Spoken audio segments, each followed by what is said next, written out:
to sit back and check out the RCWR show with Lee Sanders. Get fun, in-depth coverage and analysis from the latest in professional wrestling in AEW, WWE, NWA, Impact Wrestling, or the world of entertainment. From hit TV shows to your favorite sports like the NBA or NFL. All things music, movies, and beyond, while trying to make sense of this crazy world we live in. All while keeping it honest, insightful, and interactive since 2011. And now your host, live from the nation's capital of Washington, D.C., Lee Sanders.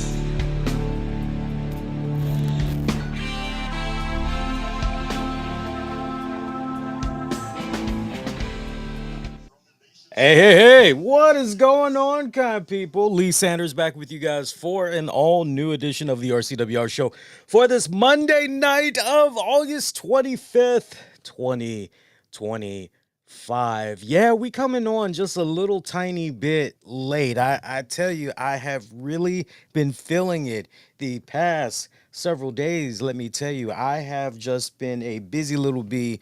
Work. Trying to get in this, you know how it is, man, especially when you're trying to make that money. All right, I don't need to say more, say less. You know how it is. But yeah, we're coming on a little bit late. I know WWE Raw came on at like, what was it, 3 in the afternoon on the East Coast, so that would have been noon on the West Coast here in North America. And depending on where you live country-wise, hey, your time frame might have been good, but I know for a lot of people here in North America, it was one of those deals where it was, you know what, I'll just catch it when I get home from, you fill in the blank. Right down to the point, we put out a exclusive poll on Twitter. I didn't do YouTube. I put it out on Twitter asking, yo, what did you think about Raw? And, you know, I was quite taken back by the early voting that came in because I was expecting to see a decent amount of people, majority basically, going, yeah, I'm going to check it out on demand. And that's not actually the case whatsoever. Right now, we got a tie at 43%, thumbs up, other half thumbs down. Meanwhile, I am seeing 14% will watch on demand. I did put in a bonus option as I was curious how many people didn't watch it live. Nobody selected that. So I thought that was very interesting. Shout out to Deontay who said option C. He voted and he told me in the comments he went with option C as he had planned on watching it on demand and rightfully so. Hey, we got a loaded up show for you tonight. Not only are we going to talk about WWE Raw from earlier, we'll definitely go over what had went down over the weekend with the Roger Jackson incident. Now, look, we did do Wrestling with the Topics on Sunday, me and the missus, and great show, a lot of fun. Love just going back and forth on that. We went at great length, at great depth, talking about the Roger Jackson incident. And I know before me and Tams got done with that show, we said, yo, the ramifications, it is just beginning. We should learn a lot more. There should be many things that's going to unravel. And we didn't just leave it at that. I remember saying something along the lines of, I would think that this promotion that is co-operated, co-founded by Rikishi, there's going to be some ramifications as far as their partnership goes with WWE. And there is a whole lot of specific, if you guys had checked out the show over the weekend, there was some very specific things that I had said rather than just put a blanket statement out there. And my, what a difference a day makes. So we'll definitely dive into all of that good stuff. I'm letting you guys know right now, Raw was not that good of an episode, although what I felt really carried the show this week was the fact that it was in front of a international crowd. And You know, it's always great when we get the WWE product in front of a international crowd because their energy, the fact that WWE doesn't come to them enough and everything. I like when honestly when WWE does this UK tour. I would like to see more Japanese events. I would love to see them do more of that.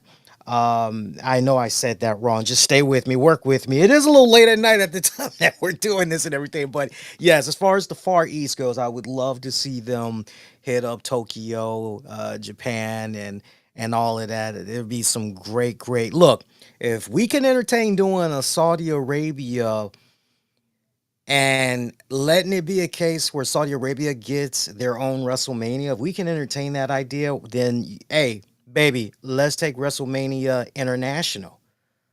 Let's just take it internationally. Because I will tell you this, a WrestleMania in Japan. Ooh, daddy. That's all I got to say about that. Hope y'all's week is off to a fantastic start. Hey, I want to get into some weekend news when it comes to all the wrestling stuff that went down. I definitely want to sound off, and that includes giving you guys the quick results for NXT Heat Wave.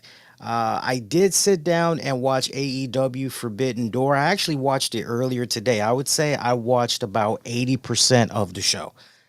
80%. I'm being honest with you guys, right? Hey, we got to live up to the whole mantra, keeping it honest, insightful, interactive. So we're going to talk about all that just a little bit. Hey, I want to do an unveiling, a boxing unveiling for you guys. So we got ourselves a new plant. Apologize to our audio only listeners, but I'm actually holding up the box that this plant came in, and I love seeing the arrows. Live plant, live plant.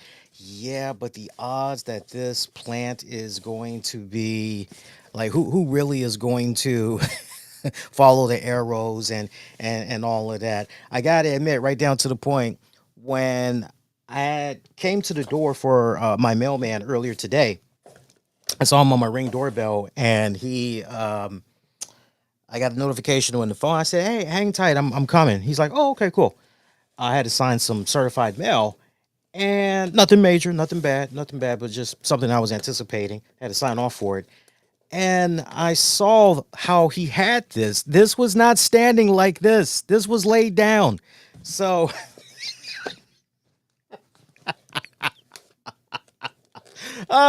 what's right is left and what's up is down. So I know we got some of you guys that love when I talk a little bit of the plants.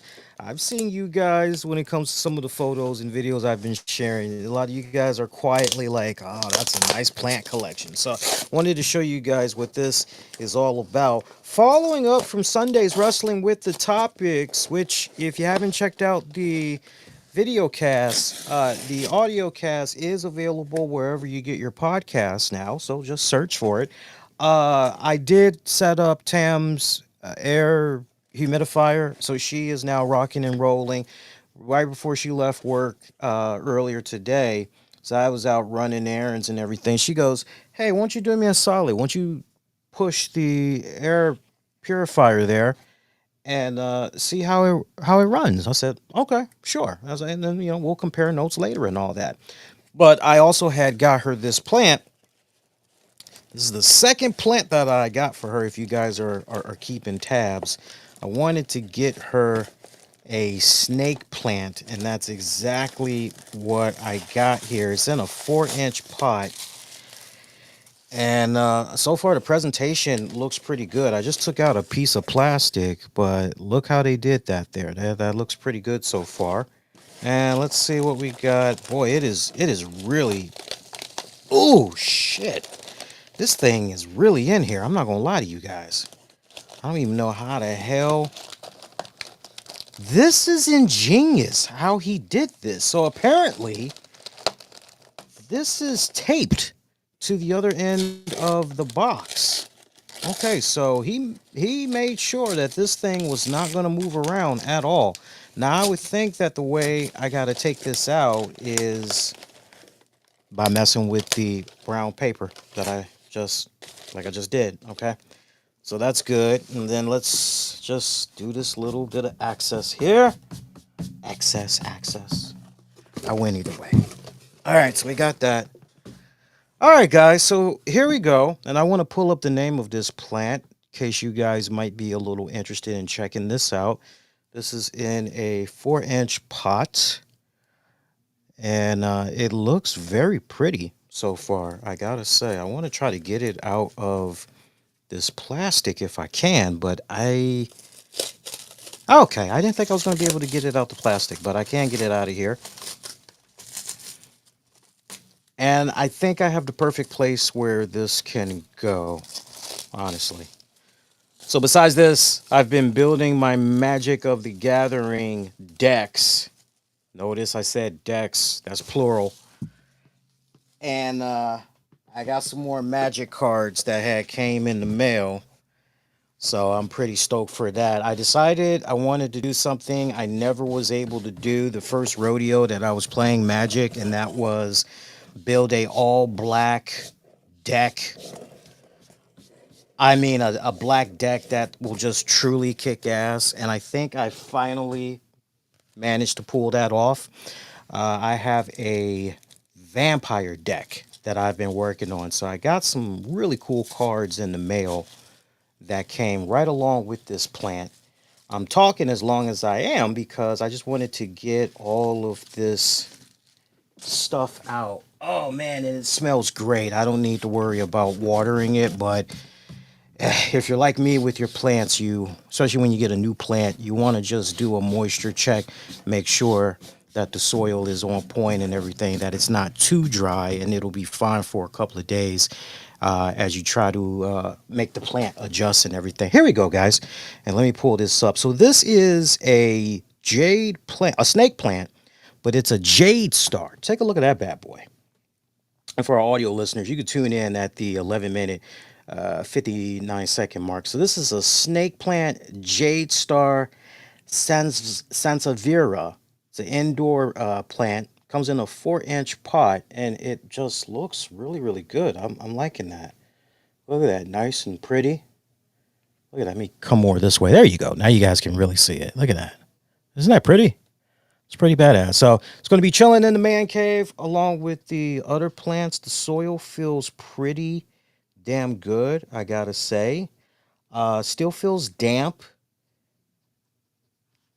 I don't think it needs to be watered. I think it's okay. I think it's going to be just fine. So we're going to put that right here for now. So that's good. Yeah. Yeah, I'm more excited about that than WWE Raw. I got to admit to you guys. We'll get to that in a hot second. Hey, first things first.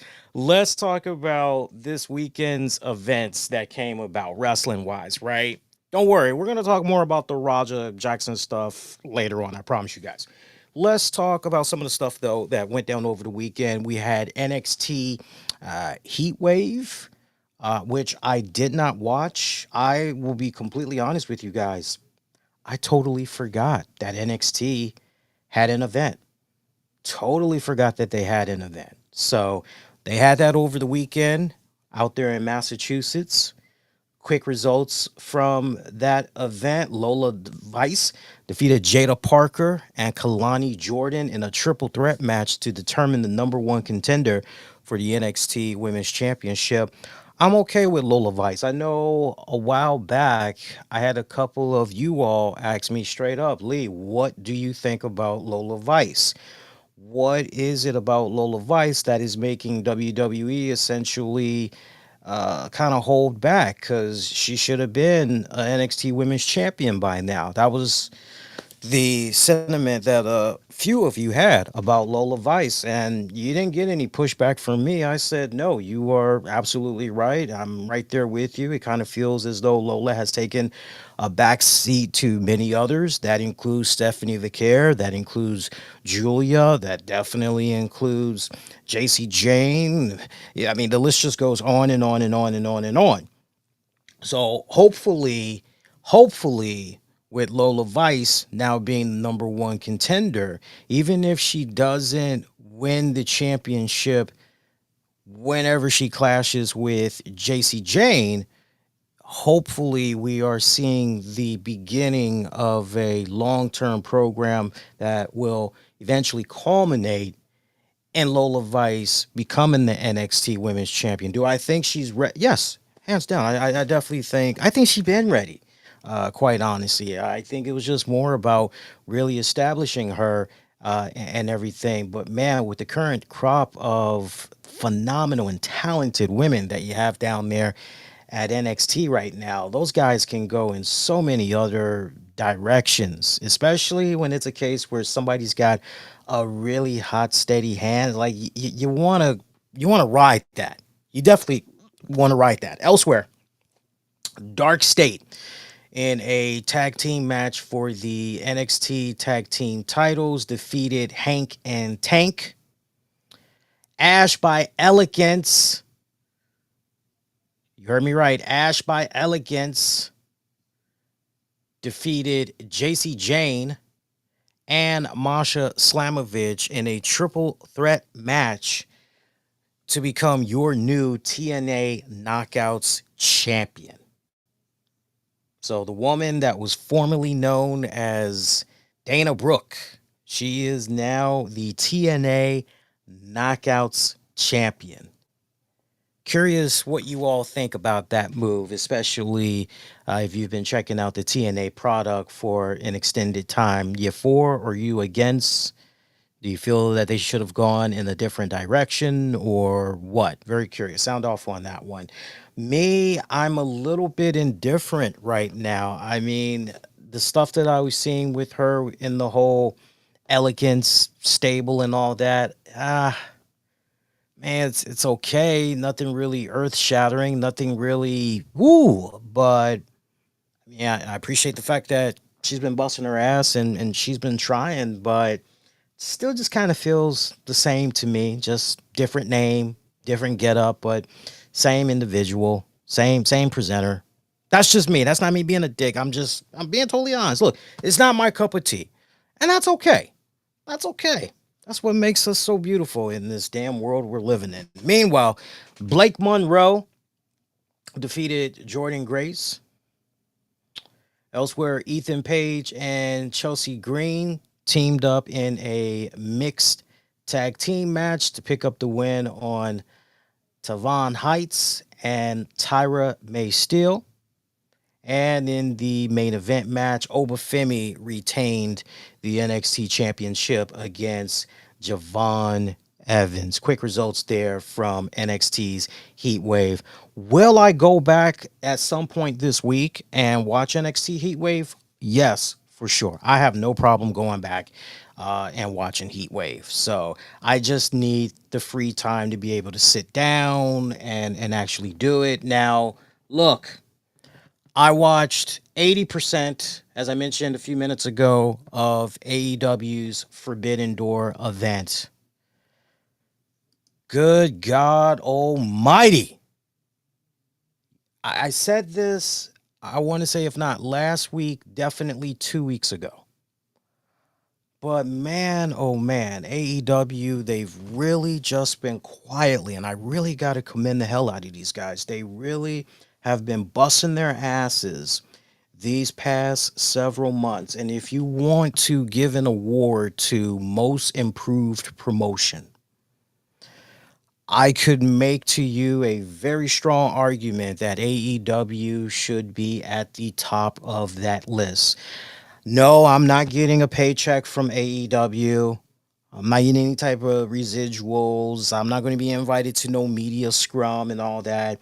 Y'all that's been checking me out for a long time, you know, I don't care what the promotion is. If it's got you talking, we're talking about it here. I look at the good, I look at the bad, I think and talk about the indifferent, all of that, okay? I don't just do like some people. I'm not going to just come on and bitch about something. I'm going to give constructive criticism, constructive feedback, ways of improving and everything. And I got to tell you, just I love how AEW has just quietly all this year, head down, and the little things from the entrance presentations of their talents to the merchandise quality, t-shirt designs, everything has just, they've done a 180. Even right down to the production value. As I was watching Forbidden Door earlier today, I couldn't help but go, wait, is this actually a AEW presentation? I must be watching a different wrestling promotion because this It's just, and you guys know that as far as production talk goes, I know a thing or two about production, and I'm gonna continue to, right. I gotta boost that. I gotta, I am now officially a authority figure, not in a Triple H kind of way, but I definitely am an authority figure now because I have a degree in media production. And what we saw of Forbidden Door from a viewing standpoint, this was not your typical wrestling show. No, no, no, no, no. It had, for me, the best way I could describe it, it almost had a 30 for 30 sports documentary kind of style to it. And it made AEW Forbidden Door come off like a legit fight event that you were checking out, be it from boxing, MMA. And when you compare it to WWE, and what they like doing on a weekly basis and everything, I mean, it's definitely night and day, but the production value that AEW put into this show, you're going, holy, holy shit, I mean, look at it this way. When you look at WWE, and how they produce their shows. It has that simple language. That's the best way I can describe it. It's got that polished, glossy sports entertainment look and feel. It's almost like you're watching a Monday night football telecast meets Hollywood. I think that's the best way I can kind of sum up WWE. AEW, more specifically with Forbidden Door, it seemed like they leaned more into a gritty, cinematic fight club atmosphere, something that you usually don't see happen on Raw, SmackDown, or even on the pay-per-views. Like you don't even see it from those aspects. So the other thing that I like as well for you gearheads out there, I know there's a decent amount of you guys that like thinking about tech and all of that, right? Now, at the end of the day, you can have all the tech that you want. Everything still comes down to good old fashioned lighting setup, how your stage is set up, all of that means just as much because you can go and get however $8,000 for your equipment, and like it don't matter if you ain't got the lighting and everything else, rigs and all that set up, don't mean shit. But when you look at from a media production standpoint,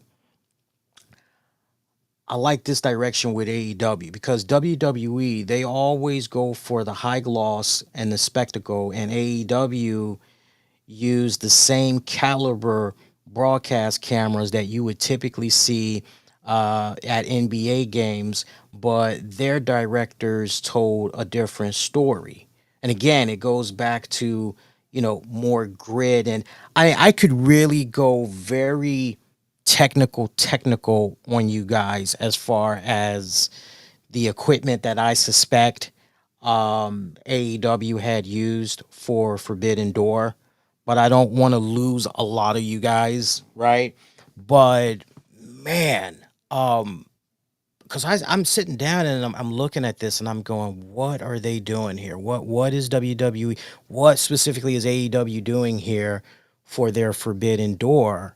What type of cameras are they using? And like typically, from what I understand, unless it's incorrect as of now, at the time we're doing this show, last I heard, when it comes to their AEW live events, they usually tap into Turner Crews to help them out with the shows. But just with Forbidden Door, this seemed like the beginning of a new era in media wrestling consumption there for AEW and its respective fans. I would suspect that as far as equipment goes, I would imagine there was a Sony I think it's called a Sony A. If you bear with me a second, like I know for a fact WWE is using Canon cameras. I know that for sure. But as far as like what specific type of Canon camera they're pushing, I couldn't tell you. But I know for certain AEW they are pushing some steady cams. They're definitely pushing a Sony A. I want to say AC. I can't think of the last couple of digits. But when you throw that in, as well as your filters and all that, my God, just pretty, man. Just pretty. So, love that. Loved all of that. It finally felt like I was watching a legit wrestling company. It didn't feel amateurish. It did not feel like a wannabe. It did not feel like I was watching a alternative. It felt as though if I was that casual wrestling fan and I'm just flipping through the channels, what the hell is this? Wait a minute. Let me stop for a second. Let me see what's going on here. Still a couple of quirky audio issues here and there from, what I kind of noticed, but for the most part, everything was good. Some of the matches, I'll give you guys some quick thoughts on some of the matches that I had saw from this event. Let me pull up the card real quick here. I thought I had this already ready to go. Sorry about that, guys. All right, so let's talk Forbidden Door. Give me that real quick. I made it all the way up until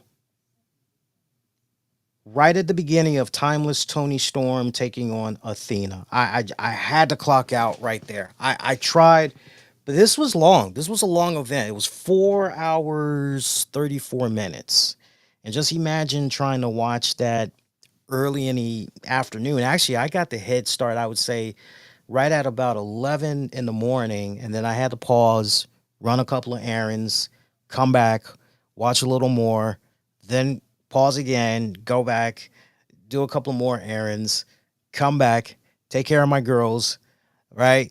Do some stuff around the house, then try to watch. I got burned out after a little bit because it was a lot to consume and everything. But Paragon, actually, I won't even talk about that. That was the pre-show stuff. I haven't even watched Zero Hour yet. Yeah, I watched the main card. Adam Copeland and Christian Cage defeating Killswitch, Kip Sabian. Remember, we hadn't seen Killswitch, Luchasaurus, wrestle in like over a year. He was dealing with some serious health problems, so it definitely put a big smile on my face to see the big guy back in the ring again, knocking on wood for him, hoping that he stays pretty healthy this go round. Copeland, Cage felt as though they didn't miss a beat. I love this current story arc of seeing them trying to work things out. I love that Christian Cage. Well, what is he now? Asshole. I love that they put that in his Titantron image when he was coming out. I popped hard over that. Good stuff. Cal Fletcher gave one of the best in-ring performances at Forbidden Door, I personally felt, in his victory against Hiromu Takahashi for the AEW TNT Championship, of which he retained. Dude looked like a fucking stud. Speaking of studs, Bryan Danielson, I got to give him mad props. Great job on commentary. I love that Bryan Danielson has been utilized more and more on commentary, and it's so refreshing to see and hear other wrestling fans latch on to that and give him his props and say, oh, the little nuances, the way he's able to. And yes, I'm not taking anything away from Bryan Danielson. And yes, the way Bryan Danielson breaks it down, he does it in a way where he's not insulting your intelligence, but at the same time, he's speaking to you as if you already know what's up. You already know the playbook. You know what time it is. And he's just basically, it's kind of like you guys are just comparing notes. You're going back and forth. But let's not also forget that Nigel McGuinness, who's been at commentary for a couple of years now, he literally has been doing that same role. Although, if you wanted to make an argument, I don't really pay too much attention to Nigel McGuinness because he sounds like a smug asshole, whereas Danielson sounds more conversational. I'll see you on that. Mercedes Monet. So this girl now has 8 belts, or is it 9 belts? I lost track. I believe it's 9 belts because she got the Royals Guard welcome or whatnot. I mean, to see all those all those guardsmen with a belt. There was like 8 belts right there, and then she comes out. She's got a belt around her waist. So let me see if I got this straight. Right. So Mercedes Monet, this was a good match. Don't get me wrong, and I'm gonna give all the women their flowers in a hot little bit. But let me just see if I got this straight. So each woman was representing a different promotion. Okay. You had CMLL, you had Stardom, and all of this. Of course, I'm talking about the match against Alex Windsor, Bozilla, and Persephone. Fatal 4-way. But this wasn't for all those belts. No, no, no, no. This wasn't even for the CMLL or the Stars or Stardom or whatever the hell other belt she won. You know, the Cracker Jack Box Championship, right? No, this was just for the AEW TBS Championship. I just bawled out in laughter. I really, really did. And I think it was Lance Storm that brought up a really, really valid point, which was, yeah, that's great. And I'm paraphrasing the great Lance Storm, one of my all-time favorite technicians. He goes, yeah, that's great that she's winning these championship belts and everything. It kind of makes her look like a badass and all that, but she's winning these belts and it's from promotions that fans have never even heard of. And winning all these belts, it just kind of makes her come off more comical than. And I get where he's coming from. And to that, I would add to that, yeah, not for nothing, but we're not seeing some of these talents. Now, look, I'll give myself an out. AEW hardcore fans, you let me know, you chat me and everybody else up on this. But it's not like we're hearing on a weekly basis somebody from these other promotions in which Mercedes Monet is the champion of is popping up on AEW programming and go, you bitch, I want a championship shot. I had to come to you. So here I am on your turf. Let's go. Like, unless it's kind of one of those, okay, I scratch your back, right? I scratch your back, and I'll scratch yours, right? I scratch, you scratch, right? Meet each other halfway. It does come off very, very comical. It really, really does. That's not taken away from Mercedes Monet as a wrestler. I think she has been phenomenal. The first couple of months, we were right here on the show. First couple of months of her in AEW, it kind of seemed as though she was trying to find her footing and all that, really kind of break in this CEO character. And after about month 3, month 4, she really started hitting that mother in the high gear, and she's been on a roll since then. But pretty comical how she came out there, 9 fucking belts. Look, feeds great into the character ego. The whole presentation in general really, really feeds into that. But this was for the TBS Championship. Bozilla, I was really, really impressed by. I can hear some of our veteran listeners right now. Lee, you always got love for the big women. You damn Skippy. All right? You damn Skippy. Just give me a Saturday night with me and Bozilla pulling up to a Checkers drive-through. You're like, baby, what you want? You want a couple of those 2 for $6? You want the 2 for $6? What you want, baby? My treat. No, that Bozilla, yo, she is, man, she is something else, isn't she? For those of you that watched Forbidden Door, she is something else. That was my first time seeing her. I didn't even get a chance to look up online stuff. for her and everything, and try to get a feel beforehand. I pretty much went into this ice cold, and man, so she's currently signed to World Wonder Ring Stardom, and she's only been there for like I think just a hot little bit. She was on the German independent scene as of like 2022. From what I was reading about her earlier tonight in preparation, talk about it here on the show and everything. 21 years old. Let that sink in. 21 years old, and just look at how she was in the ring. You can't help but be amazed at that. Now, obviously, she still has a long way to go. A long way to go. But based on what I saw of her in the ring, and I like that she was given so much of an opportunity of offense. That said to me that the people that were in charge of booking this match, that they confidently saw enough of her and said, yeah, we can definitely make her be like a really good focal point, and really making this match go down the way it needs to go down. And whoever was in charge of booking this match, they did it beautifully, because majority of this match, we saw a lot of gang up there on Bozilla, right down to the point when you look at the final moments of that match.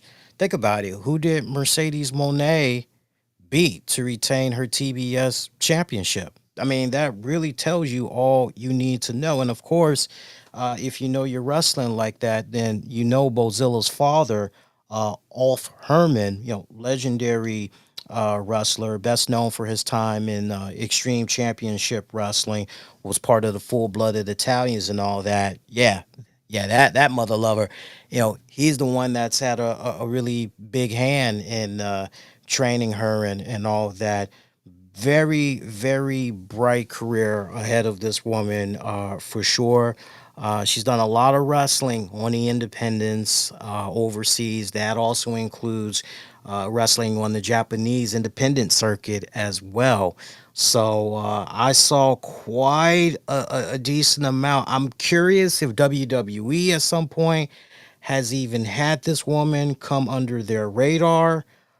If not, what a huge, huge fumble, because Tony Khan and crew, sign that woman ASAP. Do whatever you got to do. That's a damn good piece to add to your women's division, especially as far as a long-term investment goes and all that. Mohammed in the chat. Will Brian Danielson be doing commentary full time or permanently? Well, full time slash permanently. You can almost kind of look at that as interchangeable, kind of the same thing there. Muhammad, I'm not really sure. I mean, I think the way you really need to ask that is from a wrestling fan perspective. You know, what does the wrestling fan want? What's their preference? Would they like to get Brian Danielson on commentary permanently? Or, I mean, me personally, I don't need Brian Danielson on commentary permanently.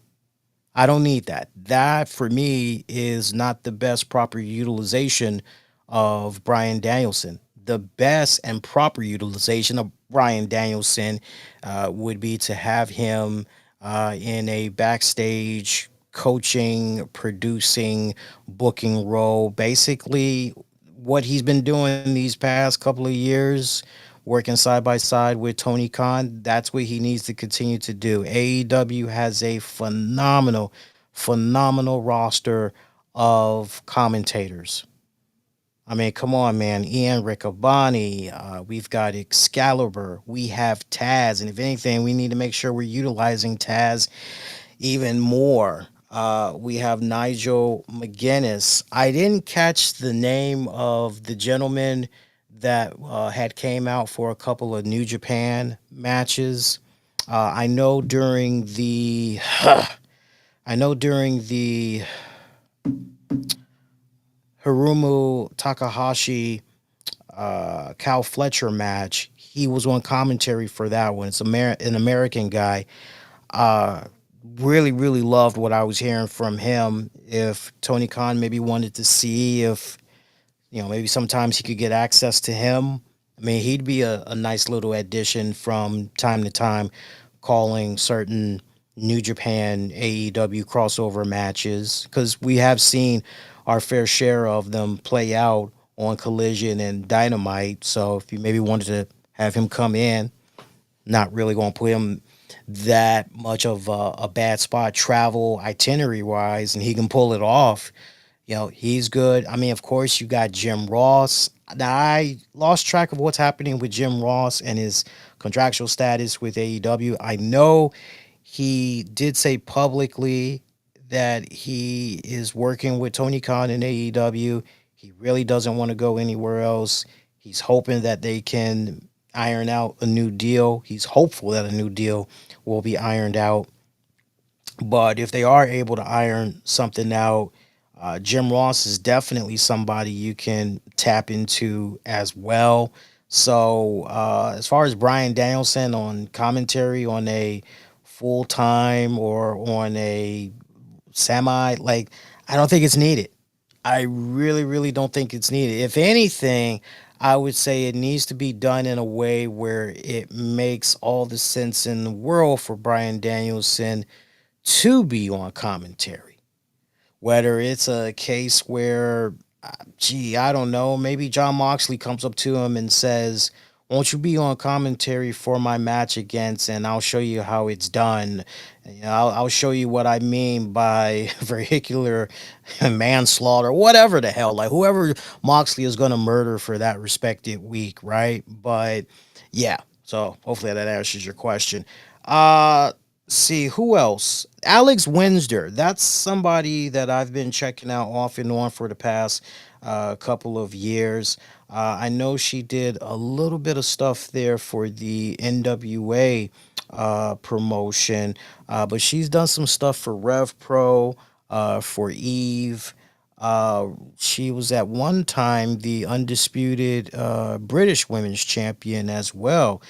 She's relatively young as well. She's 31, but she's been at it. My God, she hopped out there in the late 2000s. Like, I want to say around 2007, 2008, maybe 2009 is when she jumped out there. But she's been at it that long. Love her work. She's pretty good. Who else? And then of course, my girl Persefina. I've seen her off and on the past couple of years. Definitely with CMLL and everything. She also wrestled in AAA. So I'm definitely familiar with her work. She's a young one as well. 24. 24 years old. Um, Great women's match. One of my favorite women's matches. Now, that's reserved until I get ready to see the Tony Storm and Athena match, but definitely I enjoyed the hell out of that. Zack Sabre Jr. defeating Nigel McGuinness to retain the IWGP World Heavyweight Championship. Great old school technical style type of match. Brody King and Bandito defeated the Hurt Syndicates, Bobby Lashley and Shelton Benjamin and FTR in a three-way to become your new AEW World Tag Team Champions. Meanwhile, Kazusuke Okada retained the AEW Unified Championship against Swerve Strickland. That one was another match that was pretty good as well. Some chatter about the status of Swerve Strickland. Apparently, he has been dealing with some type of a meniscus injury. I believe I'm hearing right from what's being reported by our usual reputable friends in the wrestling news world. And as a result of that, he is likely to be taking some time off because he's going to be getting some surgery. I don't know how accurate that is. I have yet to hear Swerve Strickland officially say something. I know he's a respected podcaster himself. Have not heard him say anything of that magnitude, but whatever is going on, and if it is going to involve some surgery, hopefully that surgery is not only successful, but most importantly, he makes a speedy recovery. So that's where I stopped. So if you're keeping track, only three more matches that I have to watch, which is the Timeless Tony Storm versus Athena for the AEW Women's Championship, Hangman Page defending the AEW World Title against MJF, and then the Golden Lovers taking on the Death Riders in a lights out steel cage match. So maybe what can happen? Maybe what can happen later on in the week if I end up deciding I want to do maybe a bonus show, or maybe just revisit it on this weekend's Wrestling with the Topics. I'll definitely follow up, give you guys my overall thoughts on those last couple of matches. But no, I would say and encourage to anybody that hasn't seen AEW Forbidden Door, watch it. I don't care how you got to do it. I don't care if you got to hit up a friend and go over to a friend's house, watch it on their pay per view, whatever. Do whatever you got to do. Go do a VPN, go get a torrent. I don't care what you got to do, right? Anytime you hear me saying, yo, you need to watch this, don't take that, at least just over exaggerate. No, take it to heart. When I say go watch this, I really mean go watch this. It was good. It made me definitely go, okay. And not for nothing, I have been coming around more and more to AEW within recent weeks. I've watched a couple of dynamites here and there just to see what's been going on, and I've been liking what's been happening with the show. But with what happened with Forbidden Door over the weekend, it just really, they really took it to a whole new level. I got to tell you. So kudos to AEW. Keep the momentum going. That's all I have to say. Keep the momentum going. All right. So that's that. Also, we had because this news is just now starting to catch a little bit of buzz, and I'm not sure how many of you guys are aware of this, but I definitely want to show the promotion NWA some love, because NWA, they recently had their 77th anniversary show. This maybe had went under the radar for some of you guys. I know at one point we religiously had talked about the NWA promotion. Reason why we stopped, the main reason why we stopped covering the NWA promotion was because there really wasn't enough traction of a following for our NWA standalone individual coverage. And it was confusing the hell out of listeners, because whenever they would get the ding notification that I was live, they would think they could just pop in, and rightfully so, right? They're thinking they can come in and they could talk WWE, they could talk about AEW, and when they realize what's on the menu for that evening is NWA, it's like, well, this is over my head. I don't know nothing about this, and so they would dip out. But I do want to show some love to the NWA promotion. They did their 77th anniversary show out in New York. They did the event almost 2 weeks ago, but people are just now starting to hear about, I guess because they finally televised it, or something. You guys got to forgive me, because last I had heard, the way NWA would operate, they would film a whole bunch of stuff weeks in advance, and then they would release it on a particular weekend or whatnot. But quick results from this one. I want to go over the main card for the NWA World Junior Heavyweight Championship. Alex Taylor defeated Rich Swann. Meanwhile, the Colognes defeated Blunt Force Trauma, the Nightmare Syndicate, and the Slime Balls. Four-way tag match, elimination match to determine the number one contenders to the NWA World Tag Titles. Meanwhile, Brian Idol defeated Joe Ocasio for the NWA World Television Championship. Now, that lets you know how long it's been since we covered the NWA promotion, because remember who was the television champion last when we were covering NWA religiously? It was Titus. It was Titus that was the television champion. So been a good minute there. Elsewhere, Spencer Slade, Damian Fenner, and Luke Curtis defeated The Loss.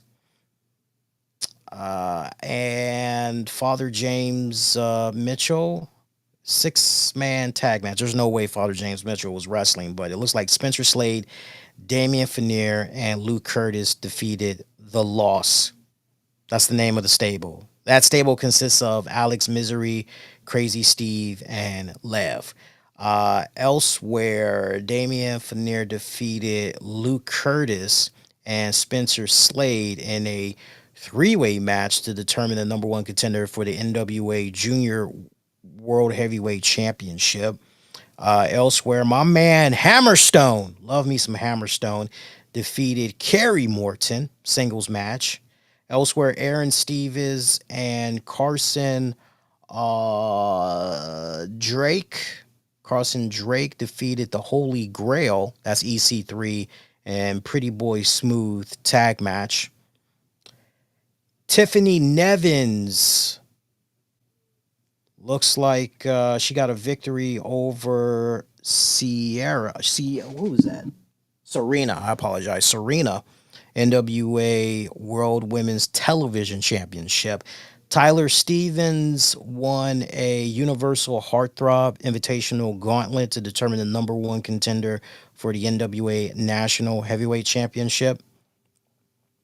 Mike Mondo defeated Mims, singles match for the NWA National Heavyweight Championship.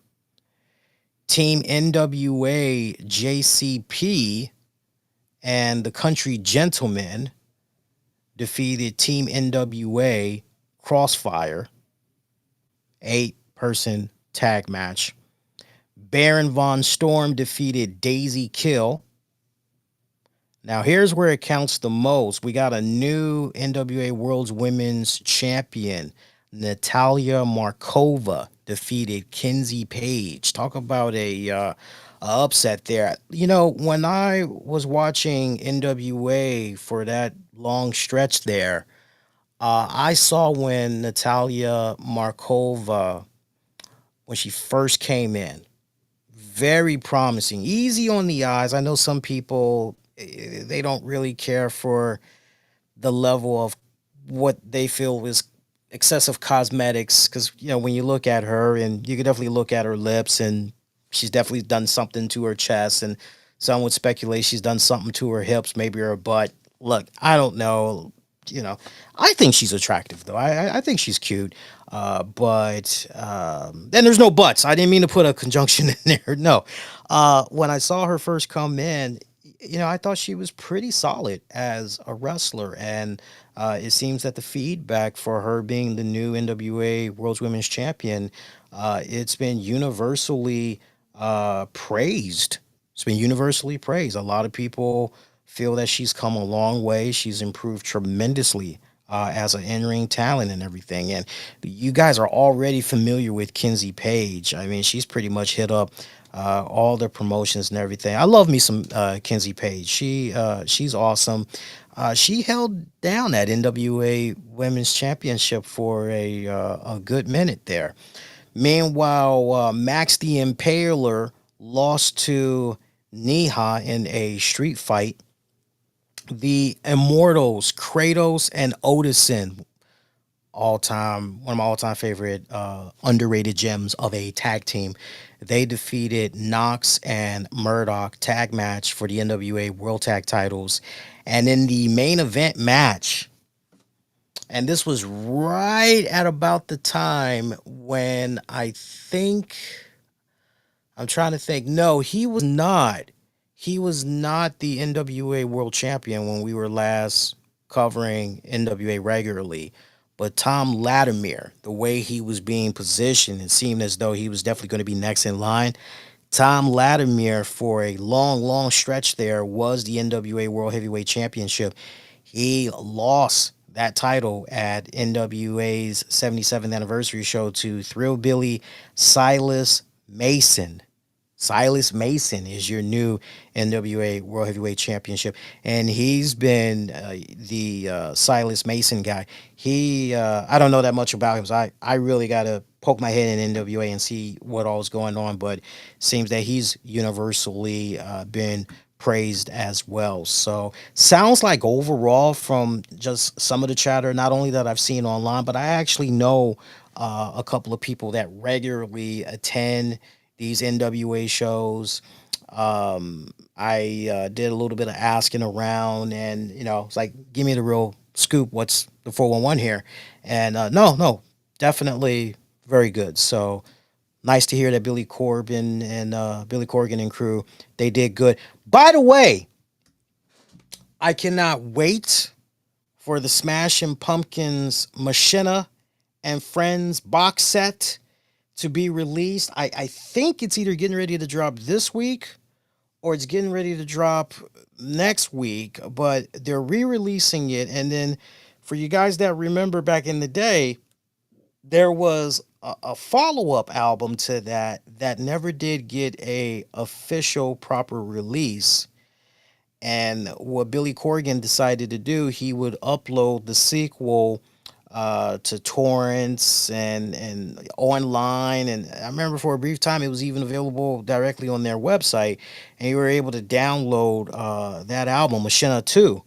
And apparently, Smashing Pumpkins, they're going to be getting ready to release this really cool box set. Now, as it stands right now, this box set, which costs like somewhere between $300 to $400, it's only available on Billy Corrigan's restaurant's website because he's got this local restaurant that's out in Chicago. And so, like, the only way you can get that box set right now is over there. Now, before anybody goes, oh, but they're getting ready to put this out on vinyl, they're getting ready to put this out on CD. Yeah, but you're not going to get all the shit that, yeah, because I think with what you're buying from Billy's direct restaurant, you're getting like, I think 80 to 90 tracks total. And what's currently available for physical media outside of his restaurant's website, you're gonna basically tap into only about maybe 13, 15 songs. So you're not getting the true holy grail. If you want to ask me straight up, Lee, is it worth, if you got the income, if you don't have the income, I would say maybe wait for a little bit. Somebody probably on YouTube will maybe upload some of that stuff so you can check it out. And then, of course, there's always at a later date, maybe Billy Corgan and crew, maybe they'll do something with Spotify or whatever. And, maybe they'll hook us up that way. I do want to hear it. I do want to hear the stuff. I'm just not sure if I'm willing to drop. Right. I don't know. That's an excessive, a lot of money. Lot of money. All right. So let's talk WWE Raw. Switch gears up. Talk about WWE Raw. So that was all the weekend stuff that happened, the main weekend stuff. Well, besides the stuff that went down with Roger Jackson, we'll circle back to that. I didn't forget about that. We'll circle back to that. Some new stuff has happened with that. Let's bang out the talk of WWE Raw first, though. Get that out the way, and we'll definitely have ourselves some fun, some really really good stuff that we'll talk about. So Monday Night Raw for this week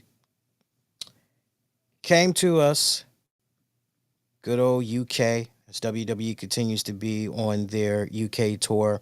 This show came on at a special start time of 3 p.m. Eastern here in North America, 12 p.m. Pacific on the West Coast, Birmingham, England.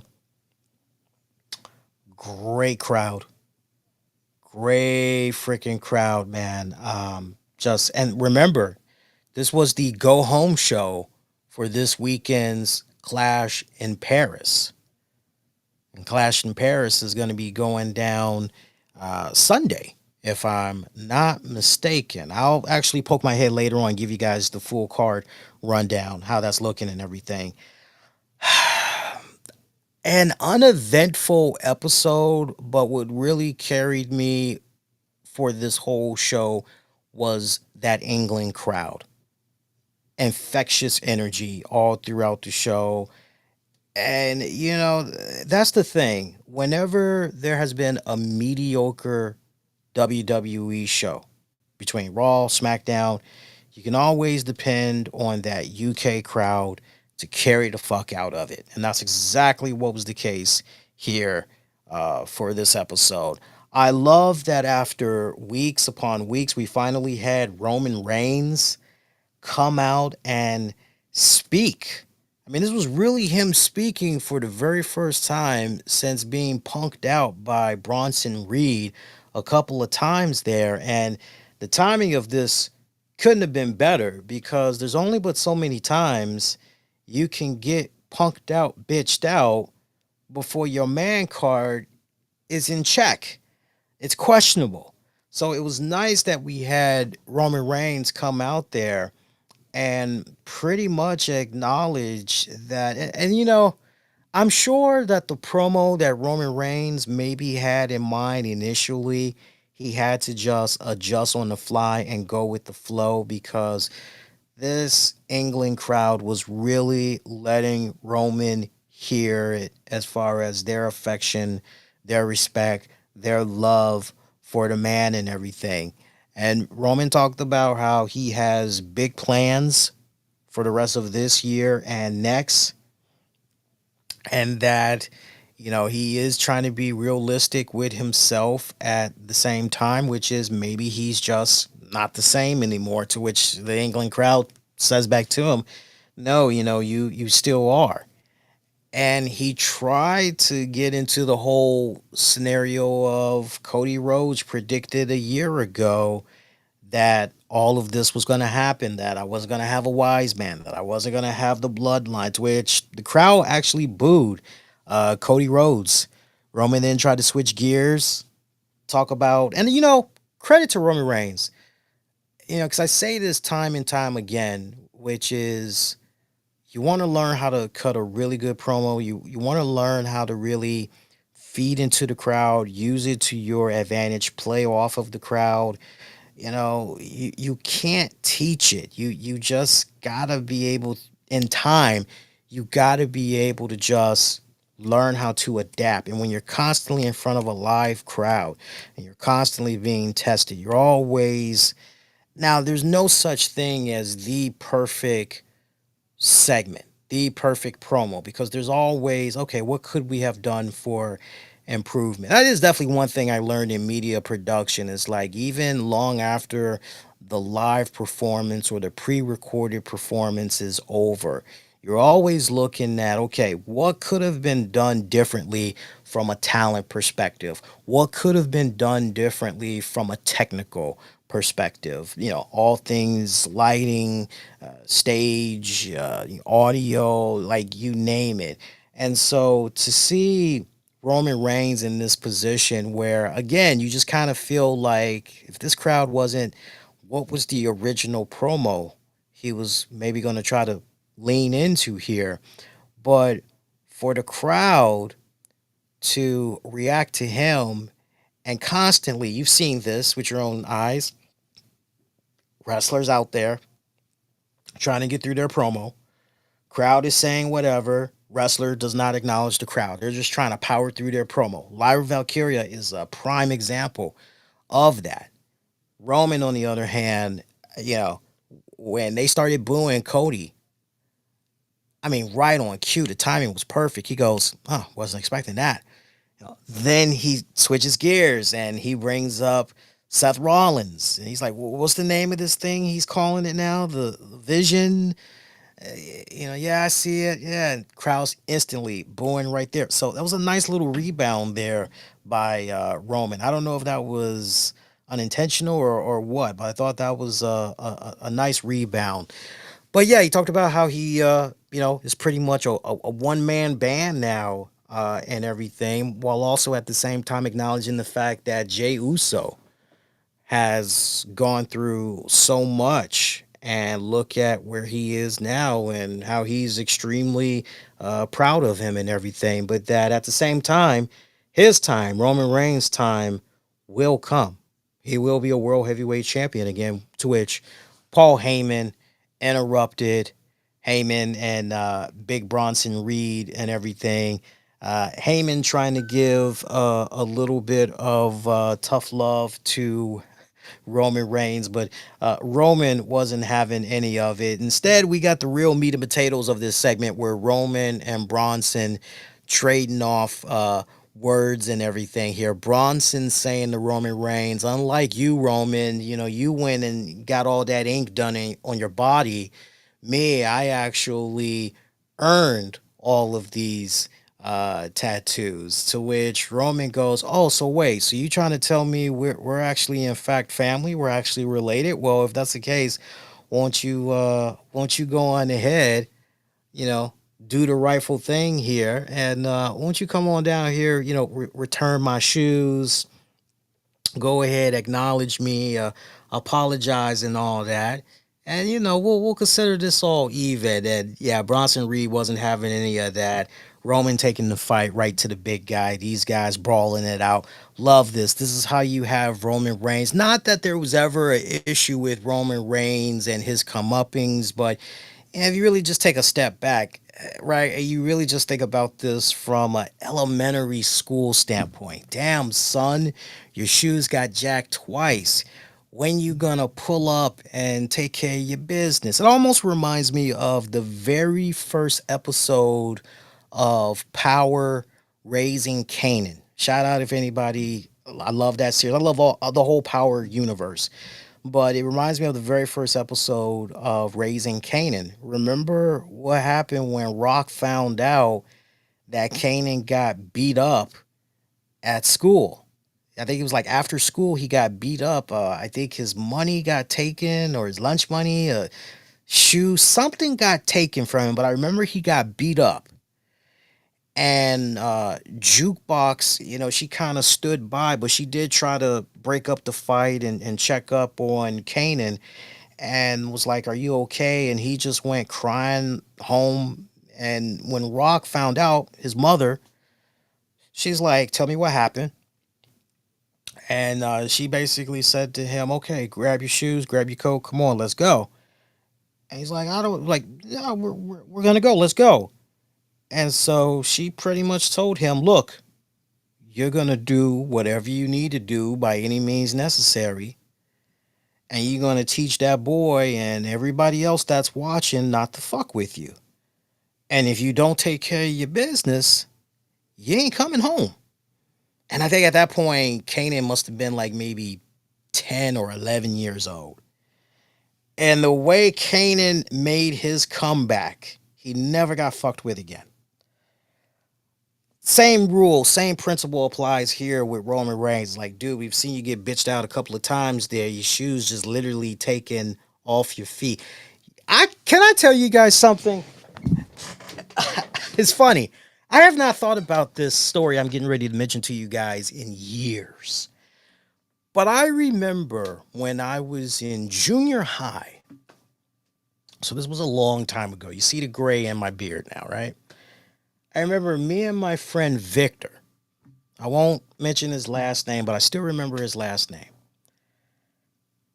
We would always get together after school and we would go play the arcades. We would usually go down to Georgetown. We go to Time Out, or we go visit a comic book store, or sometimes we would even hop on the train out here in DC, and we'd go on up to Silver Spring because they had a really big ass comic book store up around that way. Shout out if you know what I'm talking about from back in the day. Was over there pretty much by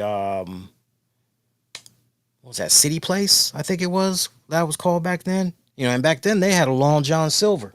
Not so many of them around here nowadays. Anyway, there was this kid named Brian Lomax. I'll never forget this dude. I mention this name confidently because this dude is either in a body bag, incarcerated, or he's homeless. Like, he's one of those three. Okay, so I can mention his name confidently. Used to be this guy named Brian Lomax. He was the neighborhood bully. He was the school bully too. This ties back to Roman Reigns, Bronson Reed. Stay with me. Bronson Reed, I swear, he reminds me so much of Brian Lomax. So Brian Lomax had a reputation for coming up to you, going, "You got any money?" And he would just go right into your fucking pockets. Okay? And so anybody that has watched any of the Friday movies, okay, you think about what's that big bald head dude? Yeah, you know exactly who I'm talking about. Zeus, whatever his character's name was, right? Dude knew he could punk the hell out of Chris Tucker's character, but Ice Cube was more laid back, and one gonna happen with Ice Cube, right?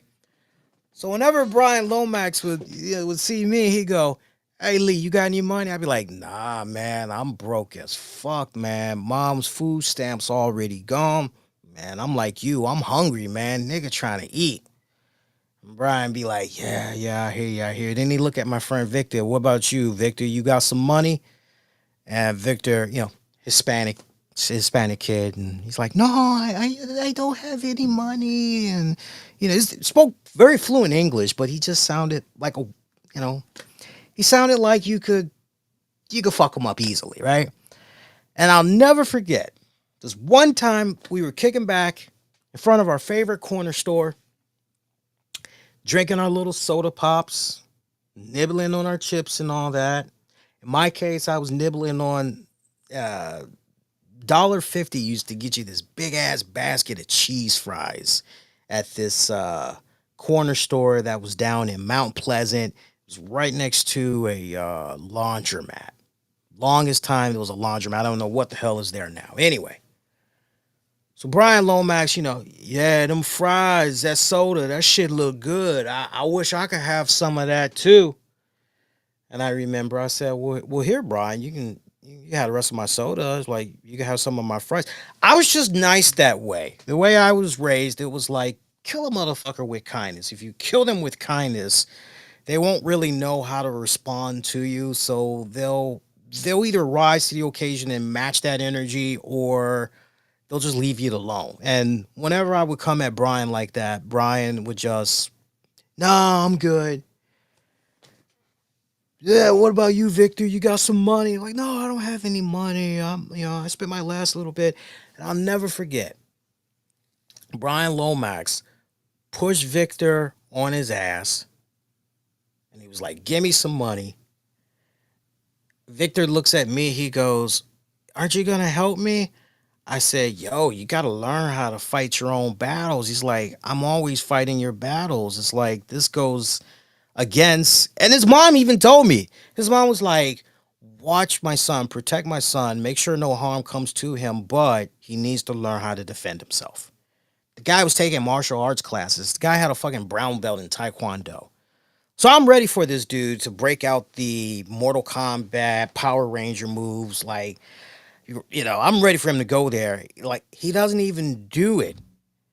And I remember Brian Lomax grabbed Victor's ankle, and he literally put him, at that time, nobody was thinking of Kurt Angle and the ankle lock. You just go, "Oh, some type of a weird leg submission, But Lomax actually had Victor in this weird ankle lock. And as he's twisting the fucking ankle, this is broad daylight, middle of the damn street.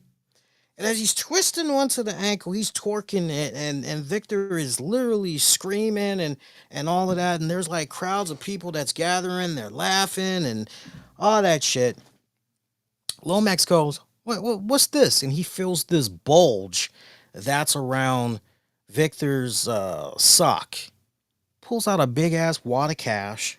And while Victor was still hollering and all of that, Lomax goes, "Oh shit, are these the new Jordans? The Nikes or whatever." He's like, "Are these the new?" And he actually takes that shoe off, takes the other shoe off, And Victor stands up, crying. I mean, just tears just streaming down his face. Victor's looking at me, and I told him, I said, "You got to handle this, man. It's like, what are you gonna do? It's like your card's been pulled. Like, what are you gonna do?" All this dude did was cried and ran his ass home.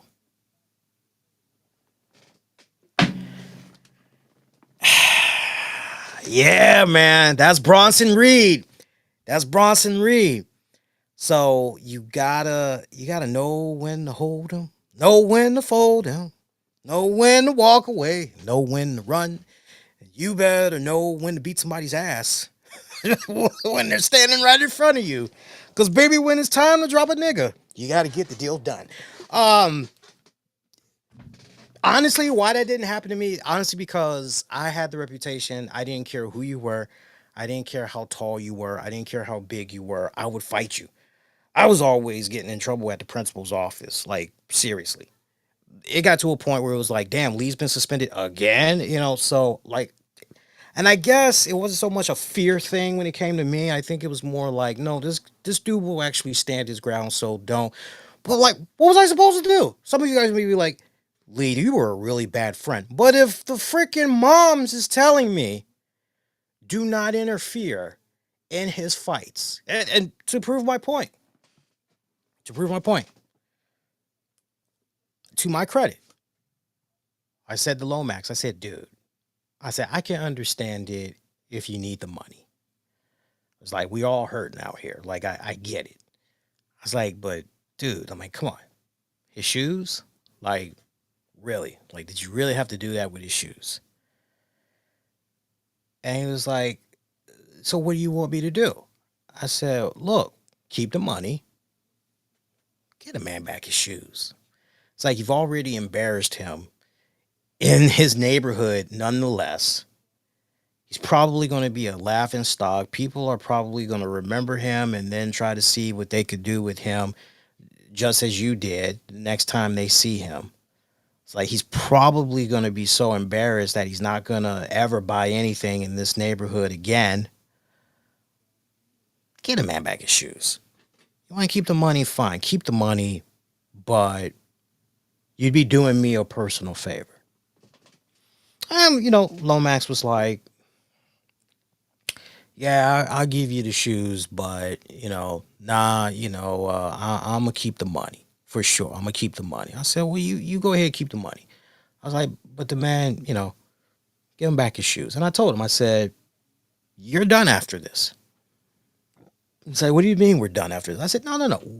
You're done after this. I was like, the next time you see him, you don't acknowledge him, you go in another direction.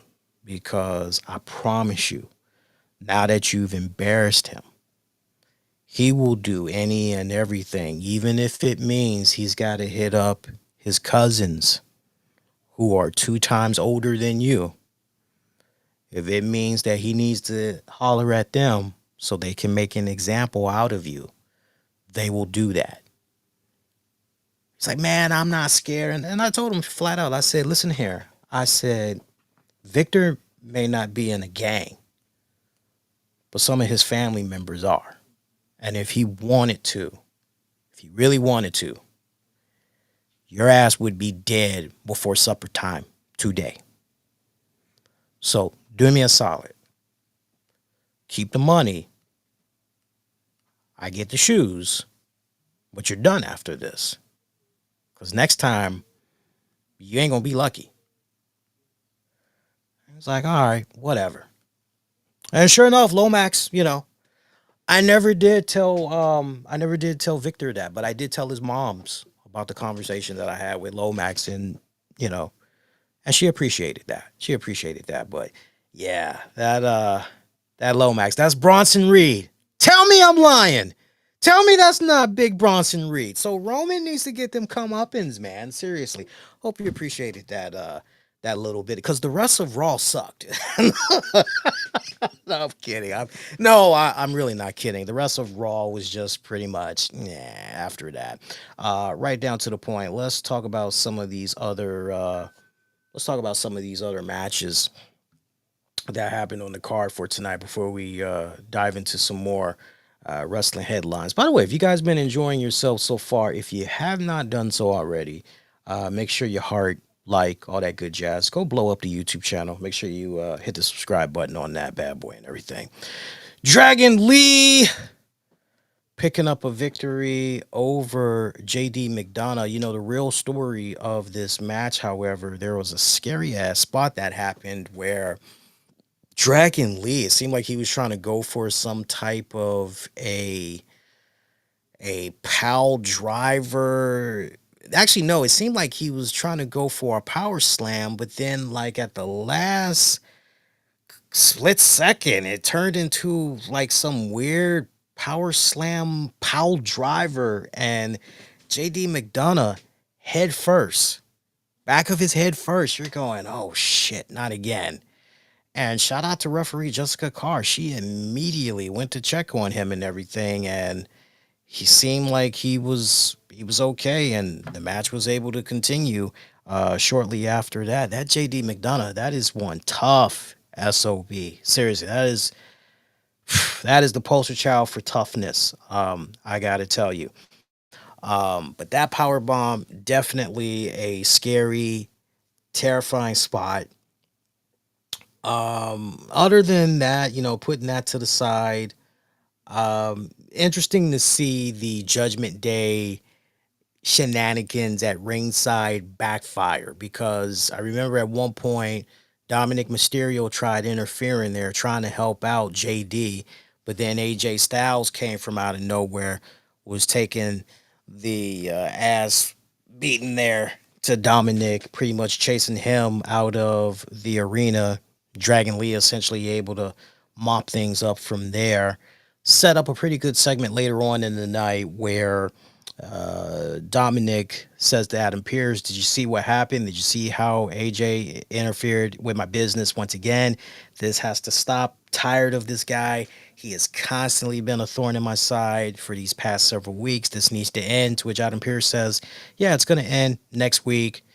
Going to see you defend that Intercontinental Championship against AJ Styles."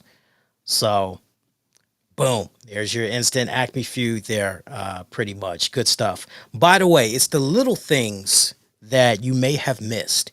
Did you all notice when, God, what is her name?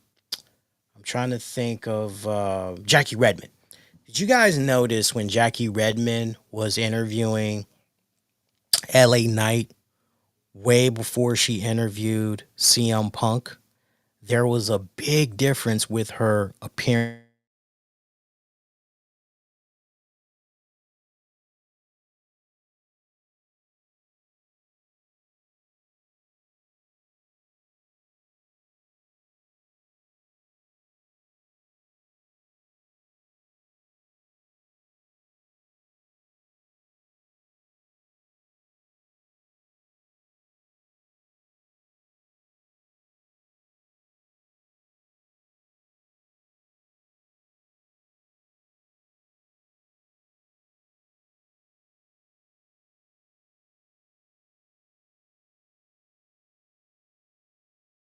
Oh, wait a minute. We got some audio issues. Hang on here. Wait a minute. What's going on here? I gave a compliment to our girl, Jackie Redmond, and the next thing you know, it looked like we kind of got disconnected here. Hang on here. I think I still got you guys, right?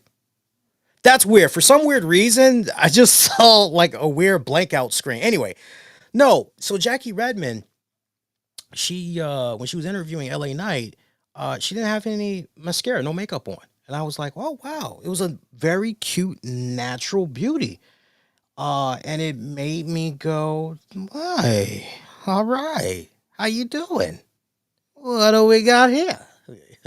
Well, what do we got over here? We got Jackie Redmond without makeup on. How do you do? And then to follow that up later when she's interviewing Punk, now she's had time. Now she has her makeup on. Some of you guys might not care, but I thought she looked better without the mascara and all that. Some women look better without all that stuff, all that caked up stuff on them and everything. So Makes me think about the hit song by Alexander O'Neal back in the day, Fake. Look that song up. You'll have a nice little hearty laugh. Good instrumental beats and good lyrics too. Good beats too. But yeah, I don't know how we got on Jackie Redmond. You know how we got on Jackie Redmond? Because that was something I had to point out to you guys. That's all. Some of you guys may find that irrelevant, but it's all good. Meanwhile, Judgment Day, not happy with what happened there with Dominic Mysterio. Dominic saying to Finn Balor, and by Judgment Day, it's really Finn Balor. Finn Balor taking issue with what happened there with Dominic Mysterio and his involvement there with JD McDonough and how everything backfired. To which Dominic says to Finn, "Look, this AJ problem, you know this guy very well. Won't you take care of this problem for me?" AJ's like, "Okay, bet. I'll see what I can do for you." Instant Acme feud later on in the night. AJ Styles, Finn Balor, one-on-one matchup. Gotta say, with all the history involved with these two men, if there was any match on the card for this week's Raw where I honestly said to myself, okay, well, if any match is gonna really steal the show in front of this UK crowd, it's definitely going to be Finn Balor, AJ Styles. This is going to be a damn good classic of a matchup here. You know, let's freaking go. Not by any stretch. Now, look, it wasn't a bad match. Don't get me wrong. Wasn't a bad match. The two of these guys, whether it's 5 minutes or because this was a very short match, the chemistry between these two, it's undeniable. Okay, it's undeniable, and you definitely picked it up in this short little bit of time here that these guys had this match on.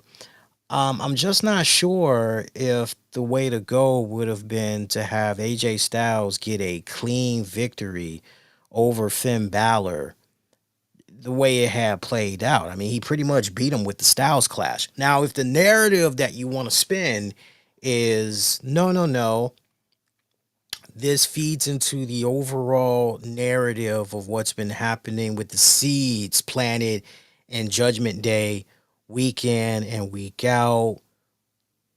Balor feeling this power struggle, lack of respect that we've documented over the past 2 to 3 weeks worth of episodes.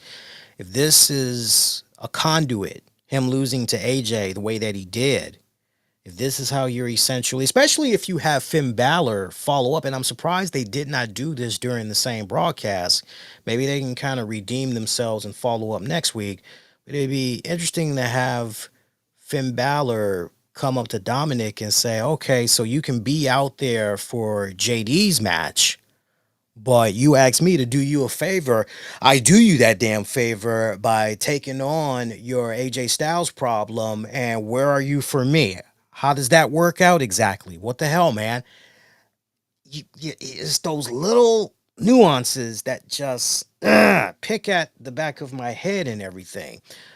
But we'll see. I'll give WWE an out. Maybe they'll redeem themselves next week. But if they don't circle back to that type of storytelling I'm laying out and they're leaving that wide out there in the open, is all I got to say to that. On the positive side, especially if you're a fan of AJ, okay, we're trying to build up some momentum there for AJ Styles, trying to put him in another position where he can ultimately get another Intercontinental title shot, to which later on during the show, as I mentioned before, we did find out, right? Okay, so you want to build him up to build some credibility in that match against Dominic next week. Okay, sure, whatever. It is what it is. I'm down. But I still have my respected issues with that. Penta taking on Kofi Kingston. Going through the motion. Kofi Kingston picking up a win.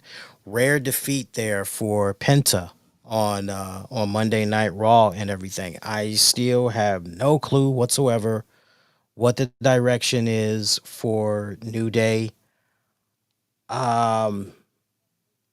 It just seems like they're in limbo.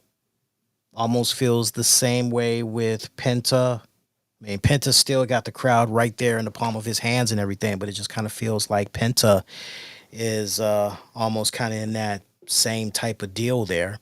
Meanwhile, Io Sky comes across Rhea Ripley backstage, lets her know she appreciated Rhea having her back last week and everything, but at the same time, she upset her sisters in the Kabuki Warriors, and that now more than ever would probably be a really good time that they just chill, go their separate ways, just let each other be.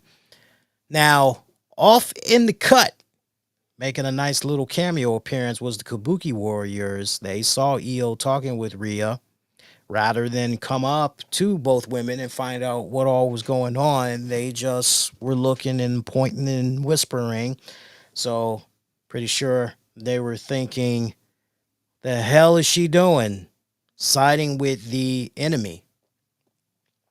Well, later on during the night, we would see how that all essentially played out as Kabuki Warriors eventually made their presence felt in the Roxanne Perez Rhea Ripley match, of which Rhea Ripley picking up a win via Riptide, 10 minutes and change.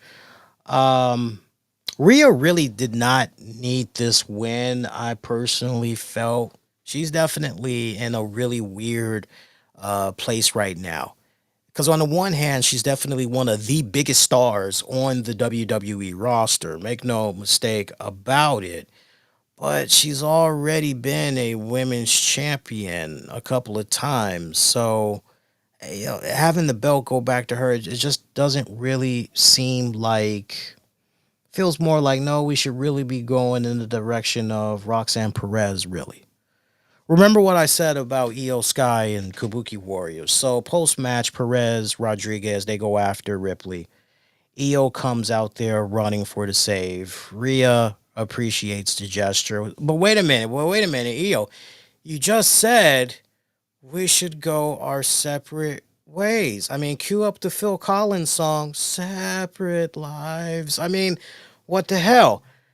So later on, Io checks in with Rhea, see how she's doing and everything. Io's like, hey, I know I said what I said, but I owed you for last week. So now we are officially even. Kabuki Warriors crash the scene, yelling at Io. Kairi Sane trying to be the peacemaker, tries to calm things down between Asuka and Sky. Pleads her case. Asuka ain't hearing it. Asuka storms off. Io Sky, she's like, yo, Kairi, you gotta trust me here, man. My intentions, it was good. I didn't mean no disrespect. Kairi's like, I am so sorry, and she rolls out. So, boy, a lot of trauma, a lot of drama, going on right there, man. Very, honestly,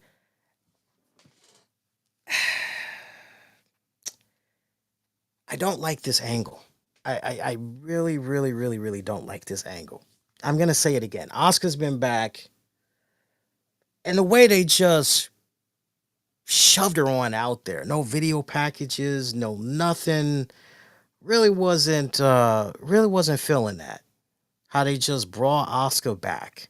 This is one of your most decorated women's champions of all time. Definitely a future first ballot WWE Hall of Famer. And we just wheeled her on out there like, oh, shit. Oh, almost forgot. Hey, get on out there.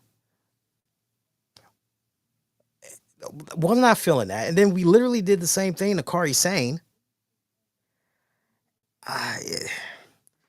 This isn't the way. This is not the way to go.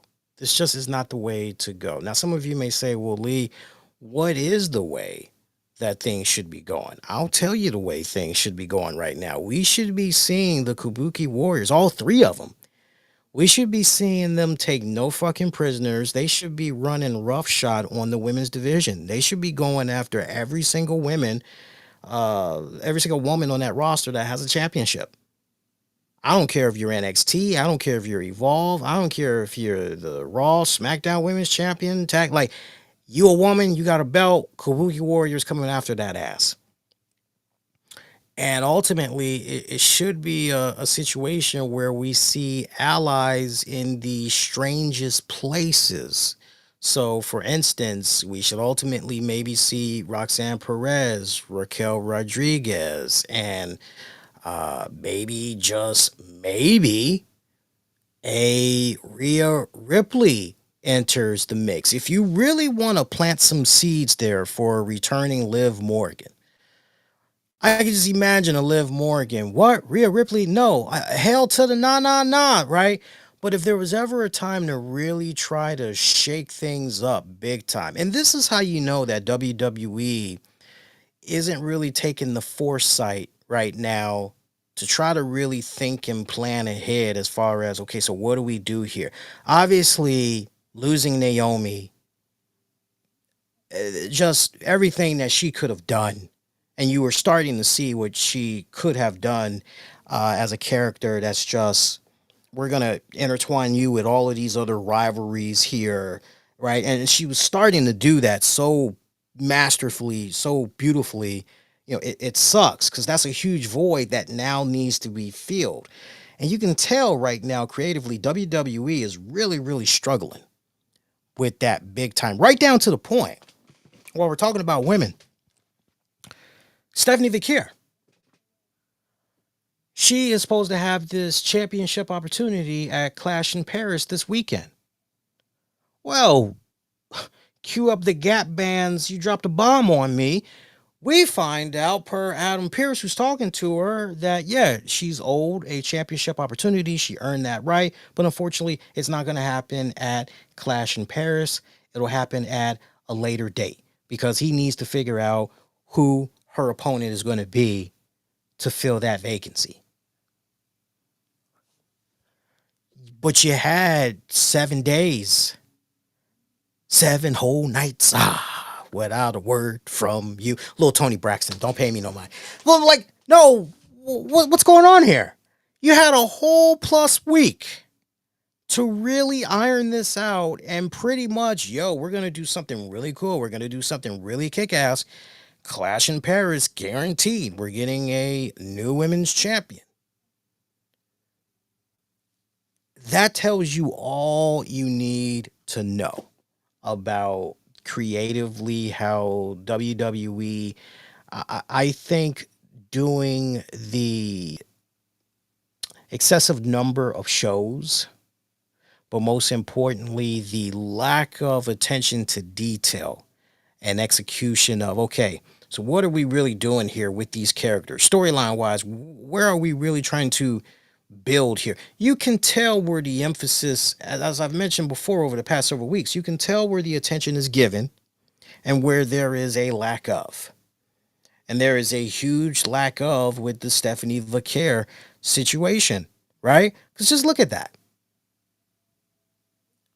Shouldn't take you a week to try to figure that. You should already have this ready to go. I will say this. Say what you will about the old man, Vince McMahon. But Vince McMahon, his whole thing was, okay, we need to rewrite. Even if we got to rewrite an hour before the show, how are we going to fix this? How are we going to make this right? What are we going to do? Vince McMahon always had shit mapped out. Even if something weird happened to one of his stars and he had to take a week to adjust, he'd be able to adjust. Shaky grounds that we're in right now with WWE and crew. And to Byron's point in the chat about the women's world championship needs a competitive champion. It doesn't just need a competitive champion. What it needs, as I mentioned last week, it needs somebody. And again, this goes back to what Naomi represented as the women's champion for the Monday Night Raw side of things.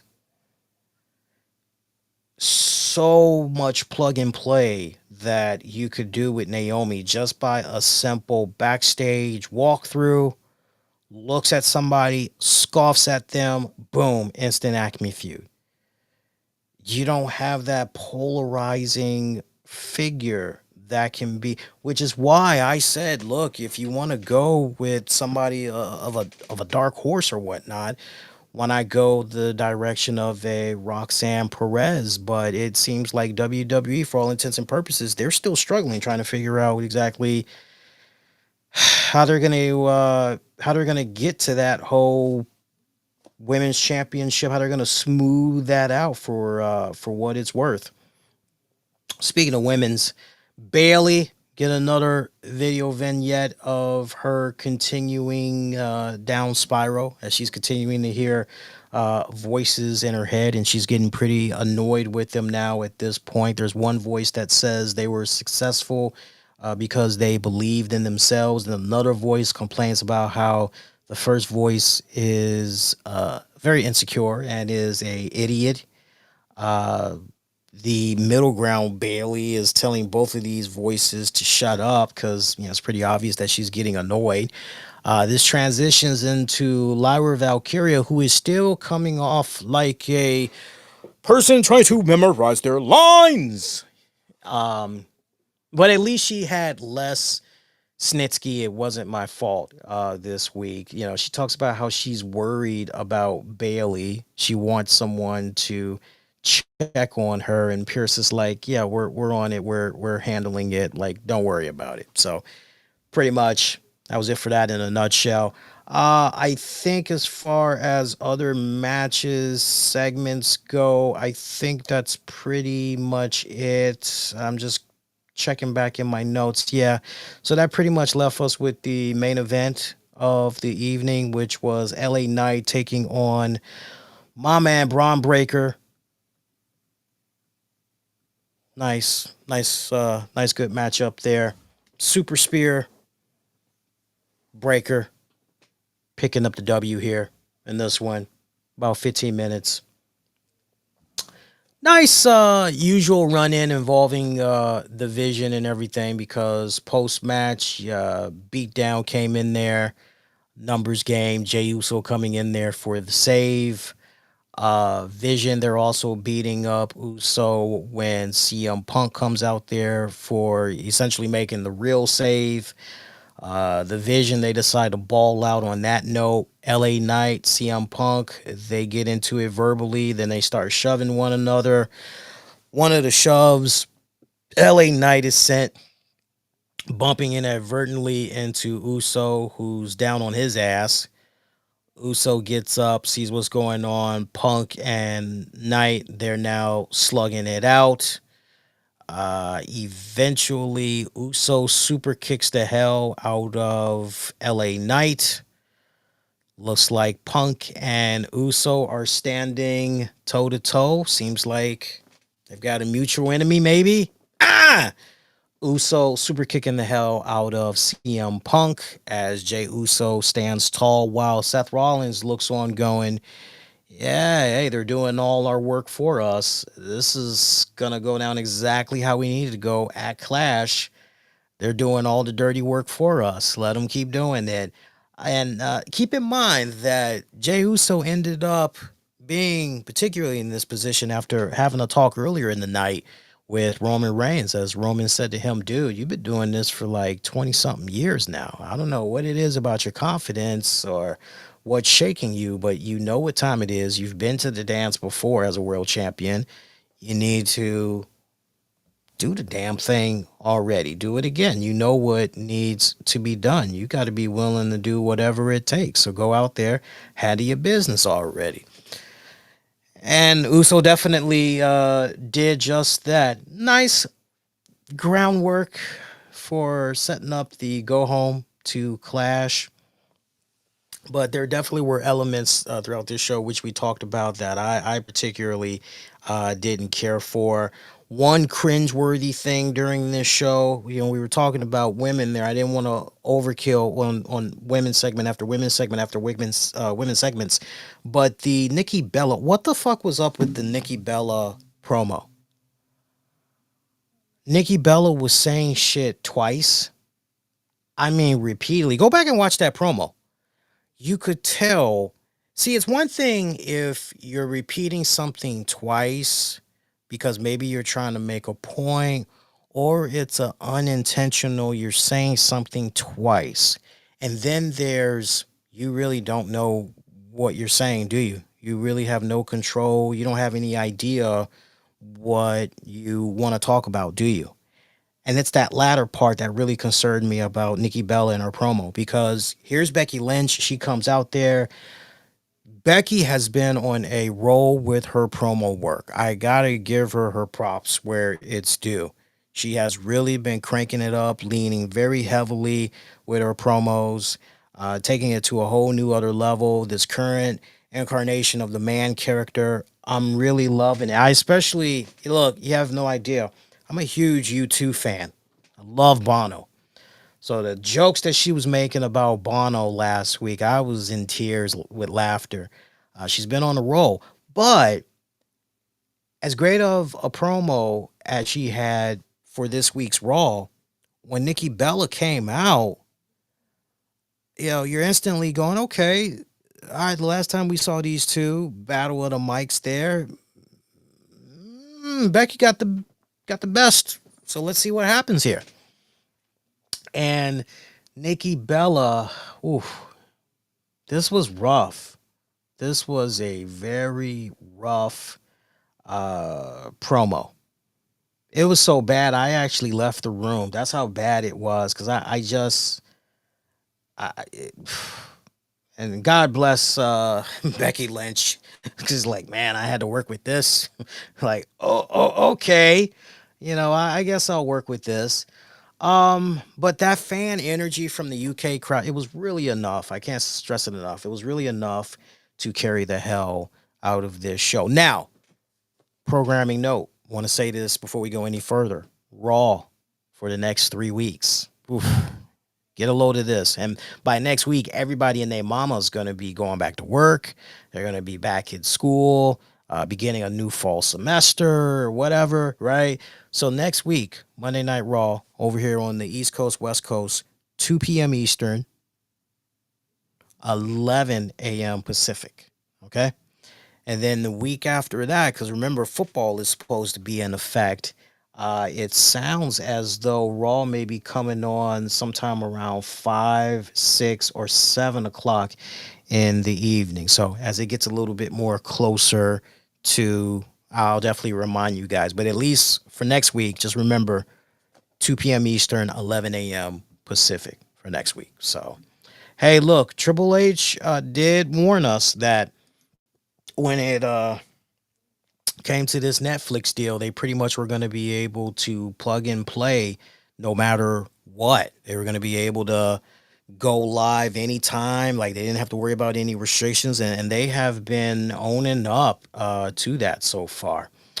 Let's do this. I want to look at brief show notes real quick, because I think we can now get into the Raja Jackson stuff. Let's see. Actually, real quick, here's how the card is looking for Clash in Paris. I'm not going to go over match predictions. I'm actually going to do that for a separate, probably a YouTube/TikTok short is what we're likely going to do. So if you're looking for predictions, it's going to be on those outlets. So the card right now for Clash in Paris: Becky Lynch defending the Women's Intercontinental Championship against Nikki Bella. Meanwhile, Roman Reigns versus Bronson Reed, one-on-one.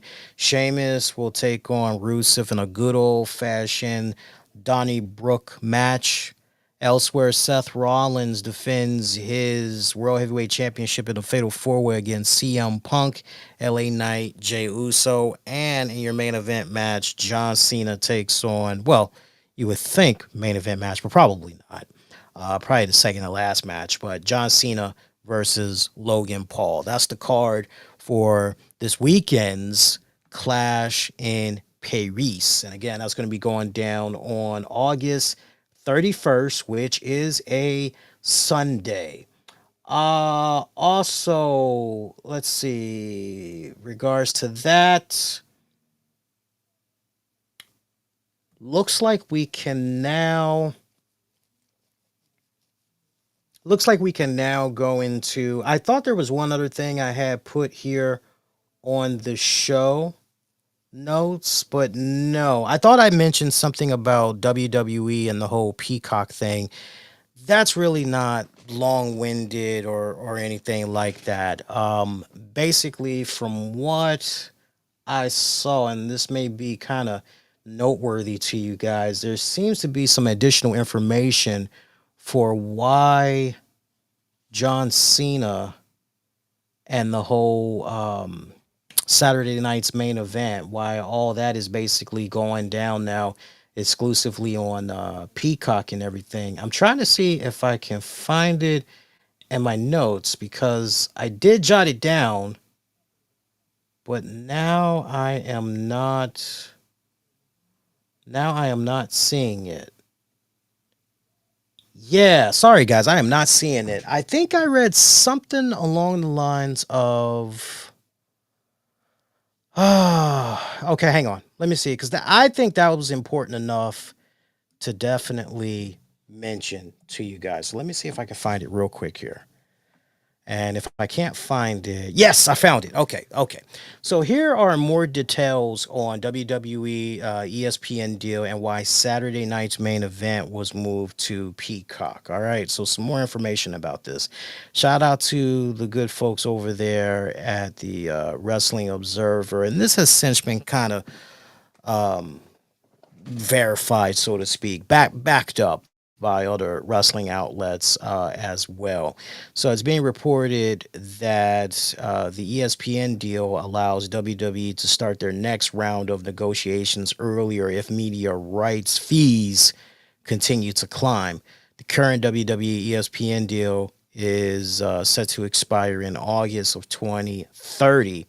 Part of the reason that WWE was able to exit Peacock early and move to ESPN, starting with WrestlePalooza, was because WWE negotiated a reduced rate for what Peacock would have to pay them through March of 2026 while still retaining NXT PLEs and the video library for the time being. Peacock will also now be the exclusive home for Saturday night's main event until October 2029, a move that reflects Peacock's desire to retain WWE subscribers, but also NBC's disappointment in the show's linear ratings.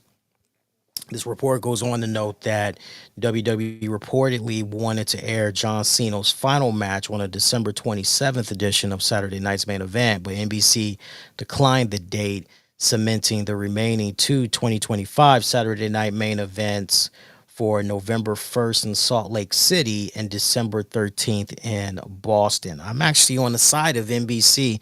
Nice that it all pretty much wraps up in Boston. In addition to WrestlePalooza on September 30th, Crown Jewel on October 11th, and Survivor Series on November 29th, which will also air on the new ESPN app, and ESPN is considering airing portions of the show on their linear channels as a way to push viewers to subscribe to the app. So, look, as a Peacock subscriber, I'm not surprised to hear this. That NBC is like, well, look, we really aren't that impressed with the numbers that we're seeing of Saturday night's main event on the main NBC channel. Let's instead push this as exclusive Peacock streaming content. Because look, not for nothing, but one of my favorite shows that I like watching, non-wrestling related, Law and Order, Organized Crime with Christopher Maloney. I love that series. I love that series more than SVU. That's just me personally. And I know part of the reason why organized crime was moved was because the numbers weren't as strong as it was in the previous seasons. And not to mention, now more than ever, the app, gotta push the app, gotta push the app. We gotta get that exclusive content out there. We need people, gotta give them a reason to check out the app.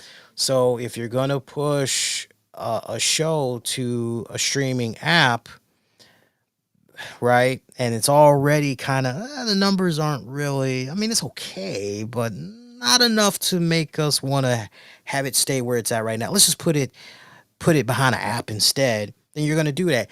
And it's a smart marketing ploy by not WWE, but by NBC Universal. It's a very smart move by them because now with this ESPN deal, yeah, you're gonna have a shit ton of wrestling fans that's gonna go, oh well, no reason for me to keep my Peacock subscription. I can now bounce. And NBC Universal, well, wait a minute. What about so it makes all the sense in the world that they're doing. It's funny. I was watching I think I was watching an episode of Columbo the other day, and one of my favorite cooks, I don't know his name, but anytime I would be watching QVC or HSN, I would see this guy. He's a white guy. He used to be a big dude, but he's lost a lot of weight. He's always cooking all kinds of yummy food. But anyway, apparently he's now back, but you can now check out his cooking adventures on QVC Plus or HSN Plus. Right, so everybody and their mama is now going the plus route, and that's the whole point of me bringing all that up. Is everybody's going the plus route? So for NBC Universal to be thinking like this, obviously they see some type of equity, some type of commodity in WWE, and they definitely realize the amount of wrestling fans. I'm sure they're looking at the PLE numbers and all that, and they're going, look, the amount of people that we're going to lose, we got to somehow keep that money going for us for the next couple of years. Now, if you're fortunate, however, you may be in a good position where you go, well, I ain't got nothing to worry about because my Peacock is free. Like I always tell you guys, whenever you upgrade your phone, or like the least littlest thing, maybe you put in an order with Uber Eats or DoorDash, and you'll get some weird, hey, we want to give you a free trial for Peacock. You'd be a fool to not take it, right? So I'm not really surprised at that. All right, let's talk the latest on this whole Raja Jackson situation. I'm not going to spend several minutes rehashing stuff from what was talked about on Sunday's Wrestling with the Topics, right? So I would really encourage you guys to piggy on back in. But there has been some new developments that's gone down since then. First of all, to see folks like Chris Masters, the masterpiece, Chris Masters, to see him be very passionate and vocal about what the hell was going on. I can't wait to hear Jim Cornette's takeaway on the situation. I've already heard Stevie Richards. I thought some of the things that he had to say was pretty on par with what I was expecting as far as his outlook on it and everything.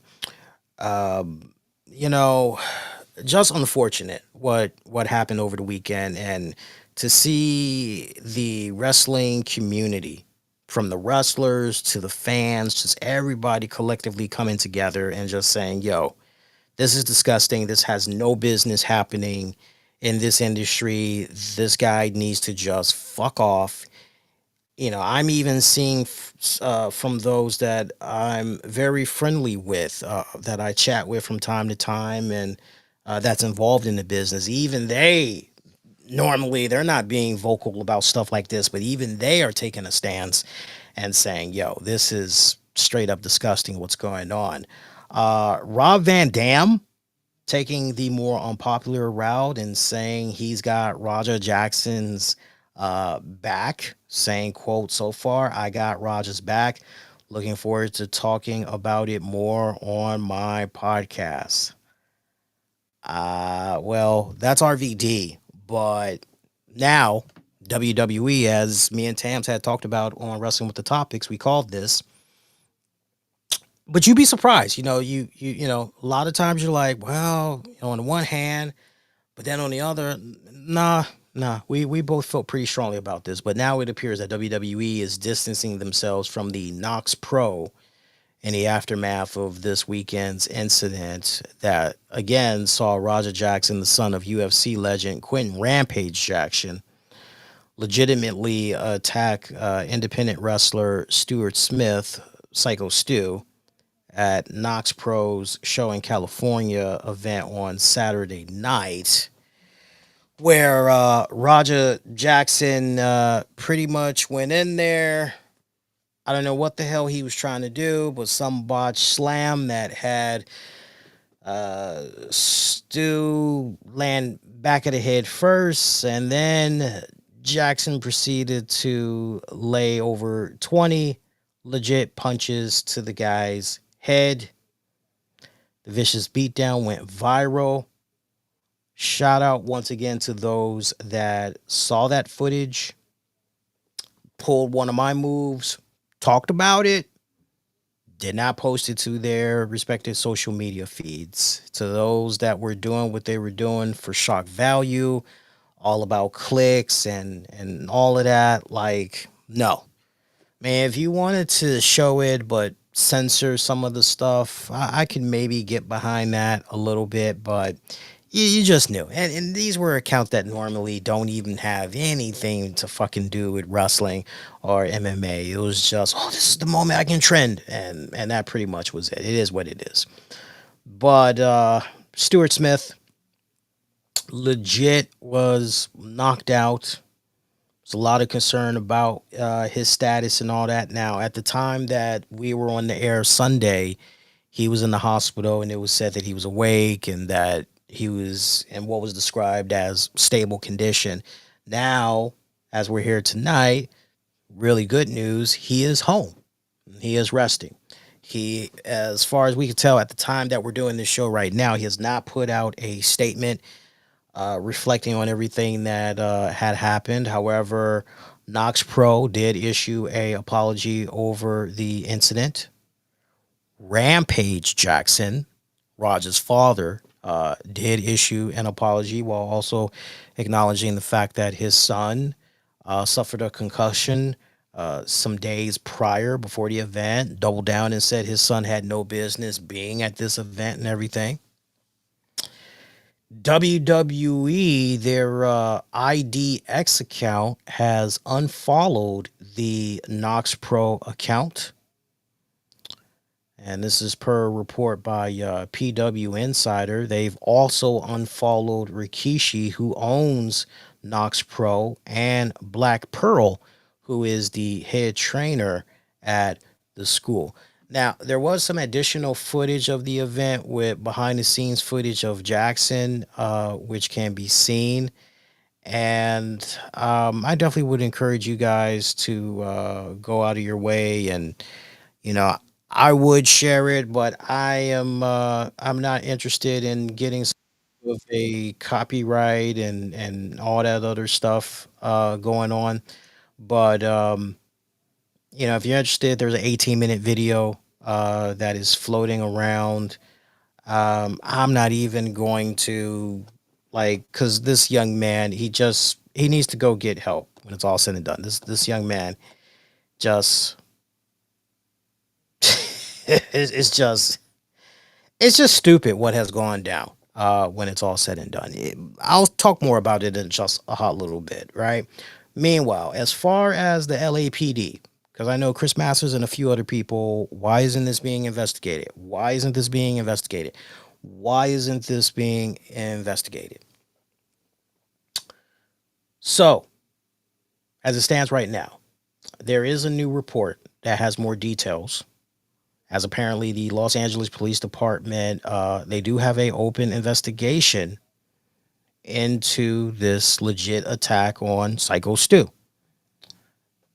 So the LAPD, they are actively investigating Jackson's assault from the Saturday night event. This is according to the Los Angeles Times. They noted that a spokesperson for the LAPD confirmed officers were called to the gym the show was hosted at after receiving a report of an attempted murder at 9 p.m. Pacific. The report notes that Jackson had left the location by the time police arrived, and Stu was taken to the hospital in stable condition. The officers completed a felony battery report, and detectives have been assigned to the case. Now, this is the most important thing, at least at the time that we're doing the show right now. This could change, but at the time we're doing the show, as of now, no arrests have been made. So that is where we stand with that right now. In addition to that, a GoFundMe has been set up for Psycho Stu following the assault. The GoFundMe was set up by Contessa Patterson, who is seeking $13,000 to help with medical expenses, recovery support, and loss of income. The campaign reads, and it's very short. Hello, everyone. I'm reaching out to get support for Stuart Smith, better known as Psycho Stu.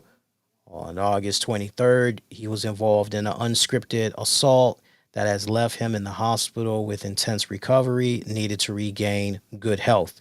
Stuart Smith is a U.S. Army veteran who used wrestling as an outlet to deal with his PTSD. The incident has not only caused major physical harm, but will also disrupt his career inside the ring and outside it. Any donation will be used to cover uncovered medical expenses, recovery support, loss of income. Thank you so much for everyone's support as we get through these trying times. I should also know, going back to WWE, their whole ID program and all that, WWE's talent recruitment website and the promotion has removed WWE ID branding on the site and all that as well. Like KnokX Pro has been removed as well. So what a difference a day makes. As far as that GoFundMe, for those of you that might be curious, how much they have raised to date, I'm giving you guys a real-time number right now.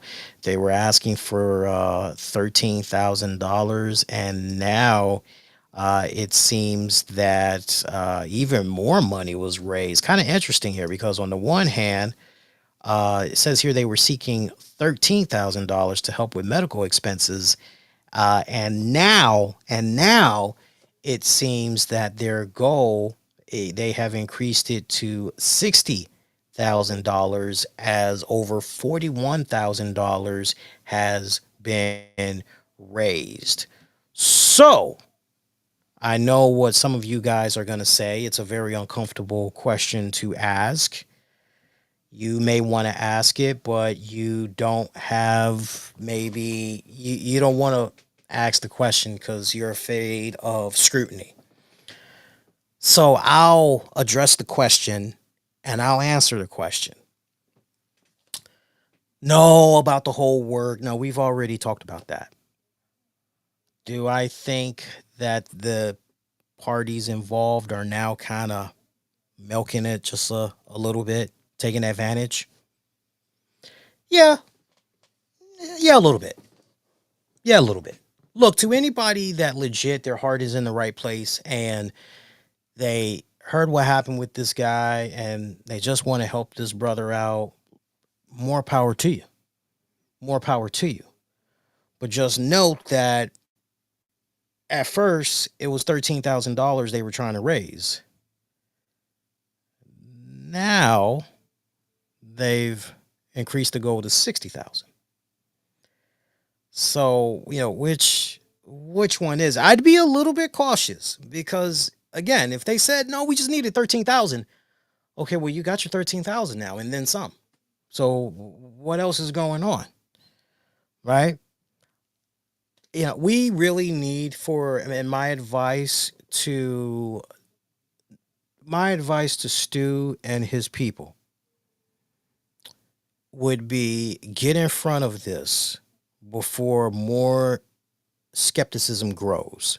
Get in front of it and let people know, hey, we are aware that at one point the goal amount was this, and now it's changed to, here's basically what happened. Right. And for those of you that may be a little bit curious, as far as if any update has been posted there,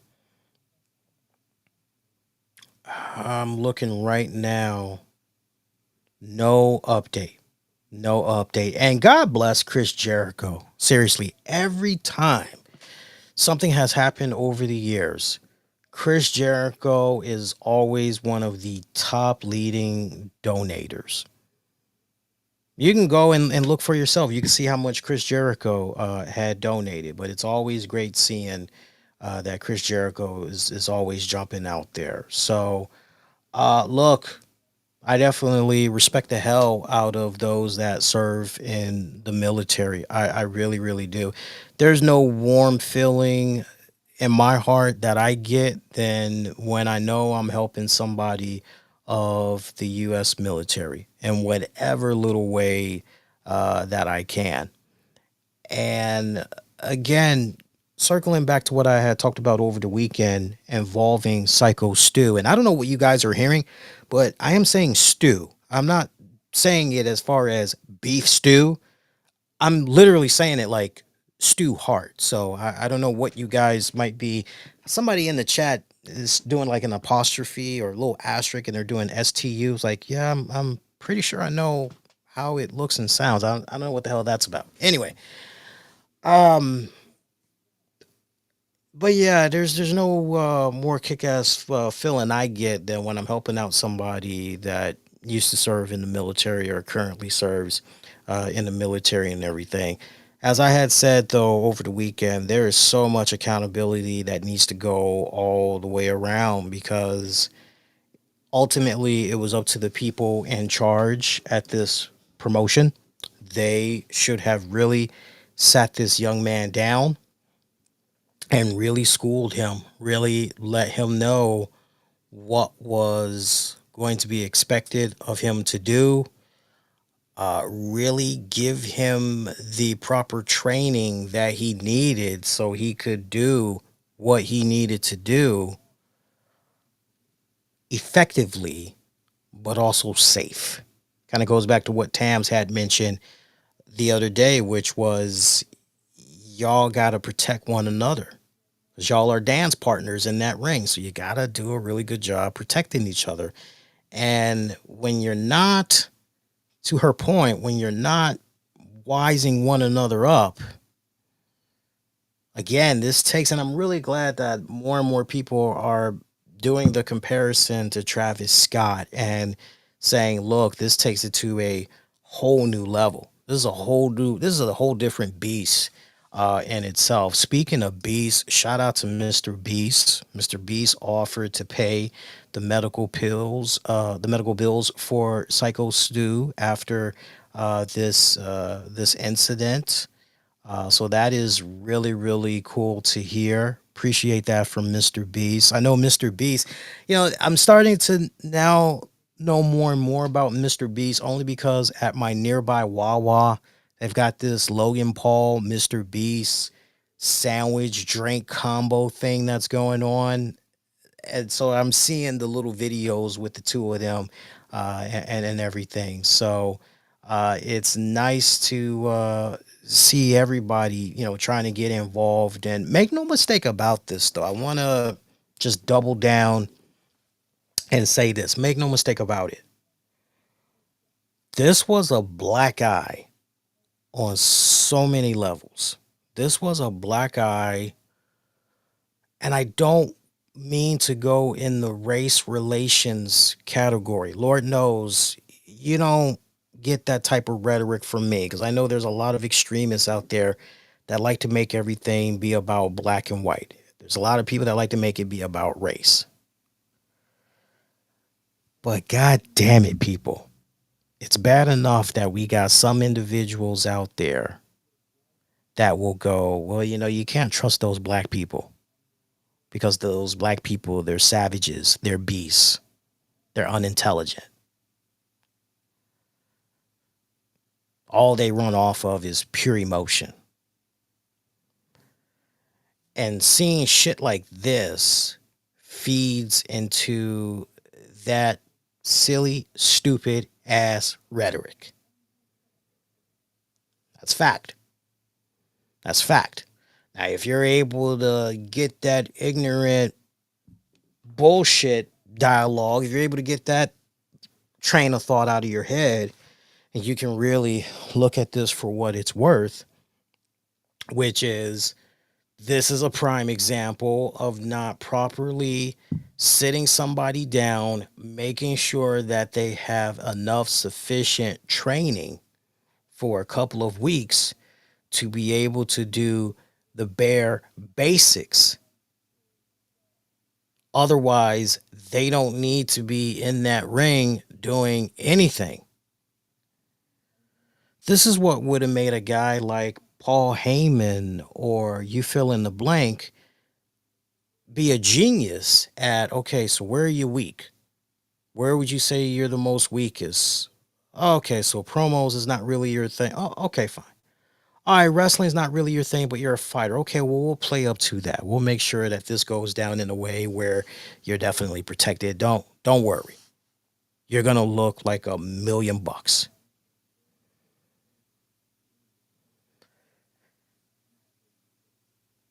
I've seen some crazy shit in my time, but this has by far been the wildest. And make no mistake about it, because it seems like a lot of people get this lost in the translation.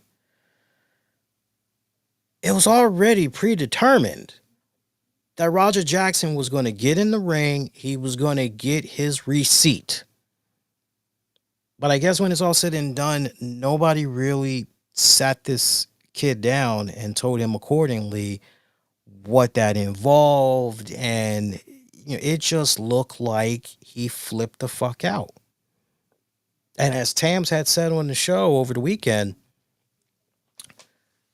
you know, and I remember that day vividly when she slipped and she fell on black ice and her head hit the concrete. Yeah, she had a concussion. She was out of work for a whole week.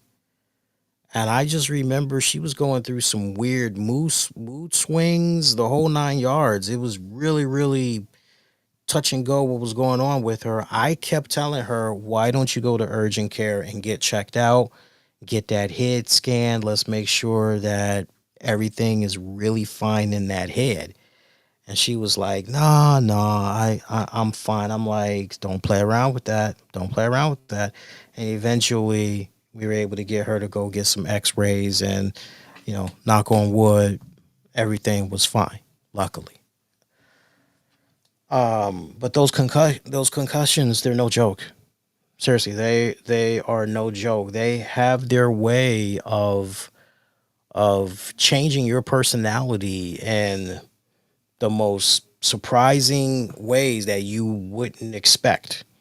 Your rationale, just everything. How you normally would talk to people, just all that kind of goes out the door.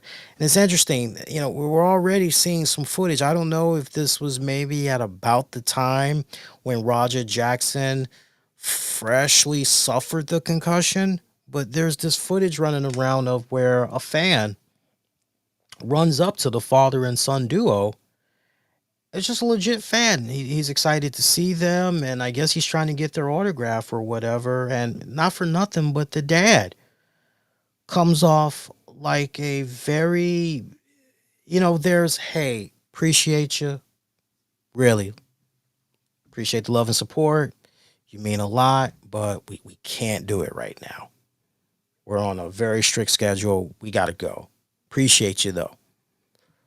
Or, hey, look, I can do a selfie, but that's it. I'm not doing no autographs. But if you want a selfie, I can do a selfie. No, just the way Rampage Jackson verbally belittled this fan. Castrated the hell out of this fucking kid. Young man. Looked like a kid, though. He looked like he was probably, I don't know, somewhere between 18 and maybe 23. If he was a little bit older than that, I don't know anything about it. So there's only but so far you can say, oh, the concussion, how much of a factor did that play versus, okay, how much of this personality wise, wow, you're an asshole.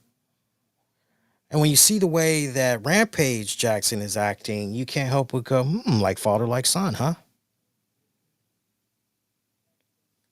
My message to, and I know there's a decent amount of wrestlers and people that work in different promotions that's checked out our shows over the years, y'all would do yourselves a really good stay the fuck away from father and son here. Father and son Jackson. Just stay the fuck away from them. And before anybody goes, oh, Lee's being mean to his own people, I would rather you invest in my brothers and sisters that aren't getting in fucking trouble, ain't got all this stupid controversy that's going on with them, and give them opportunities. I'm looking at, for example, Willie Mack. I'm looking at guys like him. I'm looking at my man Cedric Alexander. I'm looking at Jonathan Gresham. I mean, I'd be here all night just going over names of brothers and sisters that just, no. Let me be very, very specific. Rampage, Roger Jackson, wrestling industry, leave them the fuck alone. Nothing but bad will come. I've told you guys many times over the years, show me an individual that is making some type of a effort to improve themselves. Just the smallest fraction of improving themselves. And I will show you a person in myself that will take that dedicated time to invest in them and help get them where they need to be. Now, when you aren't willing to do any work, that does nothing for me. That does nothing for me. I can't work with that. Okay, so you're just going to go in ice cold? And what, is everybody else supposed to pick up the slack? And that's not fair to us. Like, seriously, that's not fair to us. You look at guys like Logan Paul, Jelly Roll to a certain extent, Mark Henry, Braun Strowman, and the list goes. Kurt Angle, Brock Lesnar, Shelton Benjamin. The list goes. The Miz, for Christ's sake, The Miz. The guy that really got this whole thing going, who doesn't really get enough props. It's insane. It's insane. Trust me when I say this.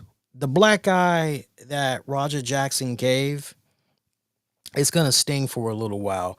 But thank God that all the names that I mentioned and many others, because we'd be here all night just going through the ones that have been doing it right. Okay? But thank God for the fact that the vast majority of entertainers turn wrestlers, athletes turn wrestlers, thank God that they all have done their respected time, and just the ratio, the number of, okay, success and asshole. It's unfortunate. It's really, really unfortunate. But I hope that young man gets the proper help that he needs. And it's not helping one little bit that this young man has not officially really put out a true definitive video where he's apologizing, really, really coming off sincere for his actions and all that. Just nothing. Oh, I see something from 58 minutes ago from the folks over at the Dexerto website. Hang on a second here. It looks like Psycho Stu has issued the first update here. Let me see what's going on here. Looks like maybe he said something. Hang on here. Trying to see if I can find it.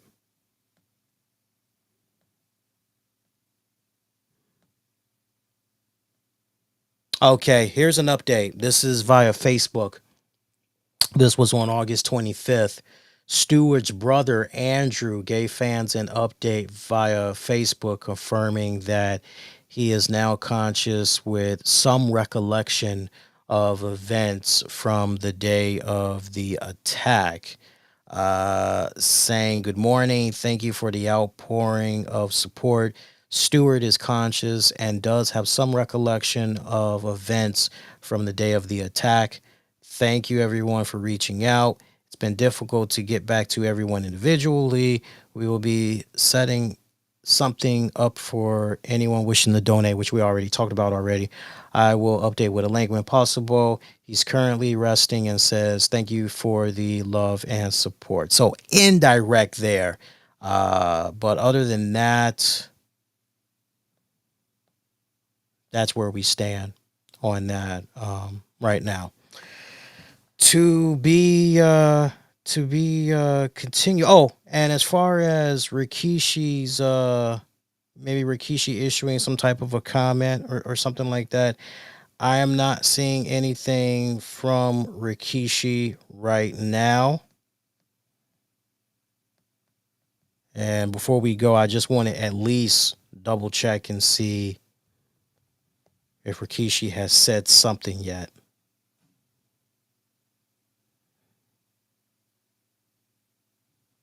Yeah, I'm not seeing anything from Rikishi. Rikishi is usually very outspoken on social media and everything, but I am not seeing anything right now. I'm even checking his social media feed real quick.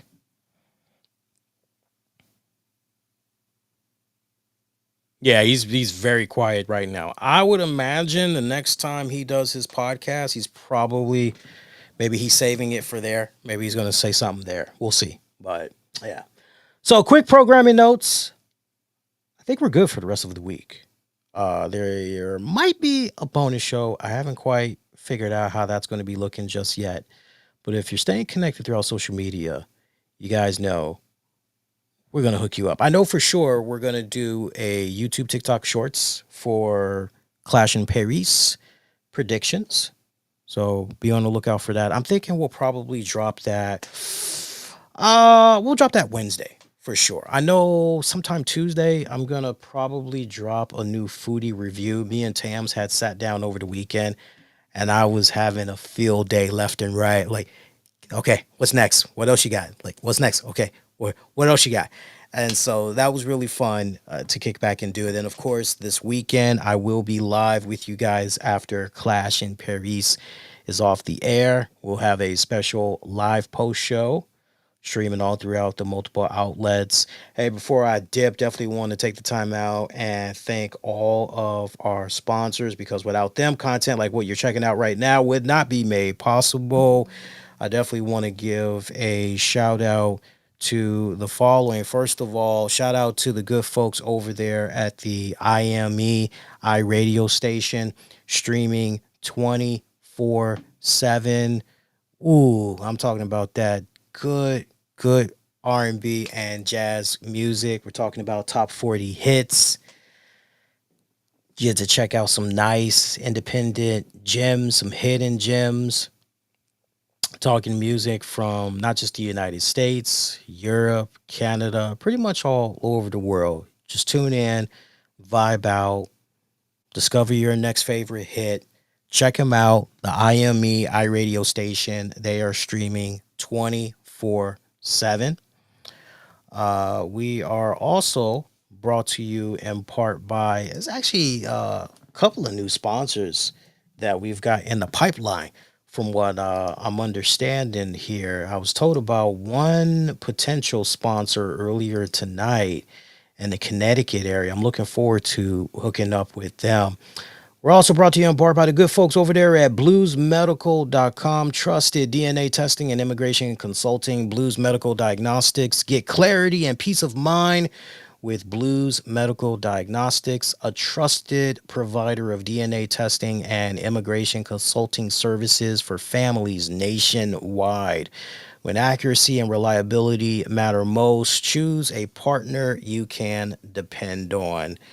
Last but not least, we're brought to you in part by Crazy About Keto. Learn more by checking out our tiny URL link, tinyurl.com/crazy about keto. Once again, that's tinyurl.com/crazy about keto. Get your free 41-page keto starter guide. It's a limited time download. Crazy about keto is offering this to help you kickstart your keto journey. Perfect for anyone curious about low carb living and wanting to learn the basics fast. So check that out. Much love to new listeners and long-term listeners as well, long-time listeners as well. Thank you for supporting the show. Big props to our Patreon backers as well.